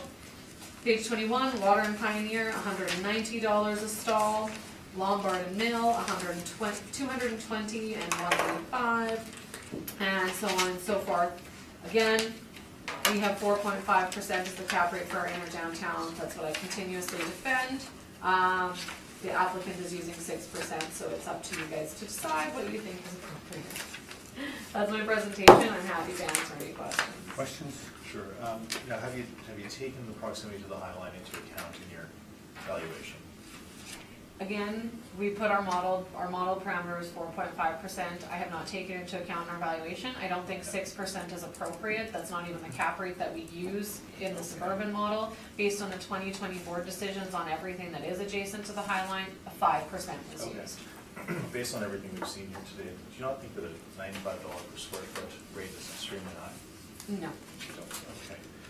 You've used comparable sales here, but have you made any comparable adjustments? Because of the limited development potential of this property, we're relying on our income approach to value. So our income approach is $1,297,000, and I think $103.50 is very appropriate. We have market evidence from 2017 income and expense mailers to defend that. 4.5% is our modeled cap rate. We've just shown those sales as sort of a cross-check of what's going on. I haven't made any adjustments to any sales to come up with a price per square foot, because clearly this will probably be a parking lot. It's adjacent to the High Line. The development potential is limited, and this will probably remain a parking lot, and it has been a parking lot for some time. Therefore, we're relying very much so on the income approach and our modeled income. So no, I have not made any adjustments to land value, as that's a supplementary information. Okay. So in the last cycle, you used the 5% cap for this property, is that correct? 5% was the modeled cap rate for our inner downtown. That is correct. Okay, so you're suggesting that this is decreased by 50 basis points? That is what our model is for the inner downtown. It's at 4.5%. We were at 5% last cycle. We have been seeing cap rate compression. I know there's not agreement between the parties on whether or not cap rate compression is there. I know applicants don't feel that way, but we have seen evidence to show that, so that's what we've seen. Okay, and then last cycle, there was a recommendation on this property, is that correct? Yes. Okay. I made a recommendation on this property because it was defaulting. Remember how I spoke to our model defaults to that land value? It was defaulting to our land value. And as I just stated, the development potential really isn't there. So anything in 2016, 18, 2020, anything that defaulted to our land model, and all of those Ball Diamond parcels did, I made a recommendation to go to our model income approach, because that development potential was limited. And so when you're looking at the recommendation from 18, I made a recommendation from our land value to our model income approach, which used a 5% cap, which used $103.50, and it was a value of $1,167,000. And the agent at the time was recommending $1,107,000. Okay, that's interesting. It feels like we're mixing methodologies here. You're saying we're using the income approach with the low cap rates on these properties are based on the fact that they're interim use. They're likely going to be developed to a higher and better use later on. That But is we're your still- interpretation, and I've tried to say that that's not what we have done, That's not and I've evaluation. explained that a few times, and you keep holding on to that. We don't apply a 5% cap rate because it's an interim use and it will be developed. Okay, We apply a 5% cap rate for a variety of reasons, including our modeled analysis of reconstructed net operating incomes applied against time-adjusted sale prices of parking lots, looking at improved property sales and where their cap rates are, and then looking at, okay, when you have limited sales in the market of parking lot cap rates, you have to look outside the box. So what are other cap rates in the market? What are the other property types? Office, retail, industrial, multifamily, where are those cap rates? What's happening with those cap rates? Are we seeing compression? Okay, we have a number of office properties, suburban offices sitting around a 5% cap rate, 5.5% cap rate. It wouldn't make sense for essentially vacant land that does not have the depreciating assets of an improved property and the capital cost It involved. doesn't have the income potential either. Pardon me? It doesn't have the income potential of the suburban office either, does it? But we're looking at risk. Risk isn't just whether or not you can develop a property. Risk is the risk involved in an owner. The type of risk that you have with respect to a parking structure is significantly higher because you have cars driving in and out of it than an office building. The type of risk you have with an apartment building that has balconies versus an apartment building without balconies when you have rain and snow and all of those things. There are differences of risk involved in the capital expenditures that an owner needs to make. So I think we've really thoroughly covered cap rate, and my apologies, Mr. Chairman, I keep getting asked the same questions and I feel like they've been asked and answered at this point, and it is getting very close to 12:45 and we still have one Yeah. property left. So I think the questions are asked and answered, but if Mr. Story wants to continue, I'm happy to keep giving Yeah, I the think same we've kind of answers. gone over this, Yeah, those were questions, thanks. okay. Do you have any questions of the I assessment? have no questions. Kent? So you said the downtown model is for white first time? Yes. Okay, that's not that first. Just for clarification. Thank you. Okay, thank you. We will then do our last property at 131 Portage. And you have the non-cooperative requested on this. So, Mr. Chairman, this has the exact same ownership and is operated the exact same way as the last property, so a lot of the Could you arguments. read the, Yes, I will. the tombstone? File number 19-3085, roll number 13-060-638-000. The address is 131 Portage Avenue East. I'm requesting that the burden of proof be placed on the applicant for non-cooperation as per section 53(3)(b) of the Municipal Assessment Act, and if a reduction in assessment is ordered, that it follows section 54(3.2) of the Municipal Assessment Act. The reason for that being very similar to the previous property because it's owned and operated in the exact same way. If you turn to page 11, the mailer that was submitted for 2017 has no income information or stall counts or gross rates. In 2015, they did report a stall count and a gross monthly rate that they charged. They did not report net operating income or revenue. There was enough information here for us to use it. Previous to 2015 mailer, they were submitting the mailers with all of the information on them. So we don't have income. We can't derive the information we need from it. Okay, any questions? No, that's fine. We are, much like the last one, so we'll proceed. Okay, then you can proceed with your presentation. Okay, very quickly, this is 131 Portage Avenue East. We've got 40 stalls, and we have a land area of 12,160 square feet. Now, this has been a parking lot since 1985, and it does, again, serve the building across the street. Okay, so for the purpose of this assignment, again, we will accept the assessment department's potential of $49,680. So our only issue here is on the cap rate. We were suggesting 5.5. which gives us a rounded value of $903,000. And again, the adjustment to the cap rate is based on the notion that the potential development is not necessarily there, and it would not be likely given the co-ownership of the large building across the street that is served by this parcel, and they would not likely disadvantage themselves, so we believe that an adjustment to the cap rate is appropriate. So again, we're suggesting a value of $903,000. Thank you. Okay, any questions? I have no questions, thank you, Mr. Chairman. Anyone any questions? I have no questions. Kent? Just so I can get location, who's co-owning this? Pardon me? You said there was a co-ownership across the street? Yeah, this is again the 90 Club. They own 90 Club. Yeah, so they own those 4 buildings and then the 2 parking lots. Okay, thank you. That's all my questions. Okay, I have no questions, so you can proceed. Thank you, Mr. Chairman. As stated, this is located on the northeast corner of Pioneer Avenue and Westbrook Street. I'm recommending to maintain the 2020 assessed value of $1,104,000. This is a paved lot with wires, or with plugs, and we have 40 stalls on file.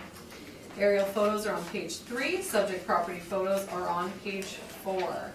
Again, page 6, we have 12,168 square feet, and again, from our income approach to value, working that value of $1,104,000 based on the square footage, on a per square foot rate is $90.73 a square foot, which I think is extremely appropriate based on the sales that have been already discussed at length.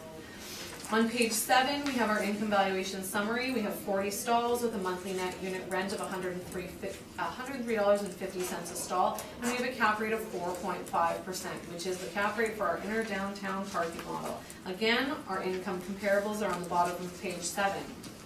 Unlike the property that we just looked to, it is not adjacent to the Highline, so it does not have the more limitations than that property had, but everything being said on that property can be carried forward to this one.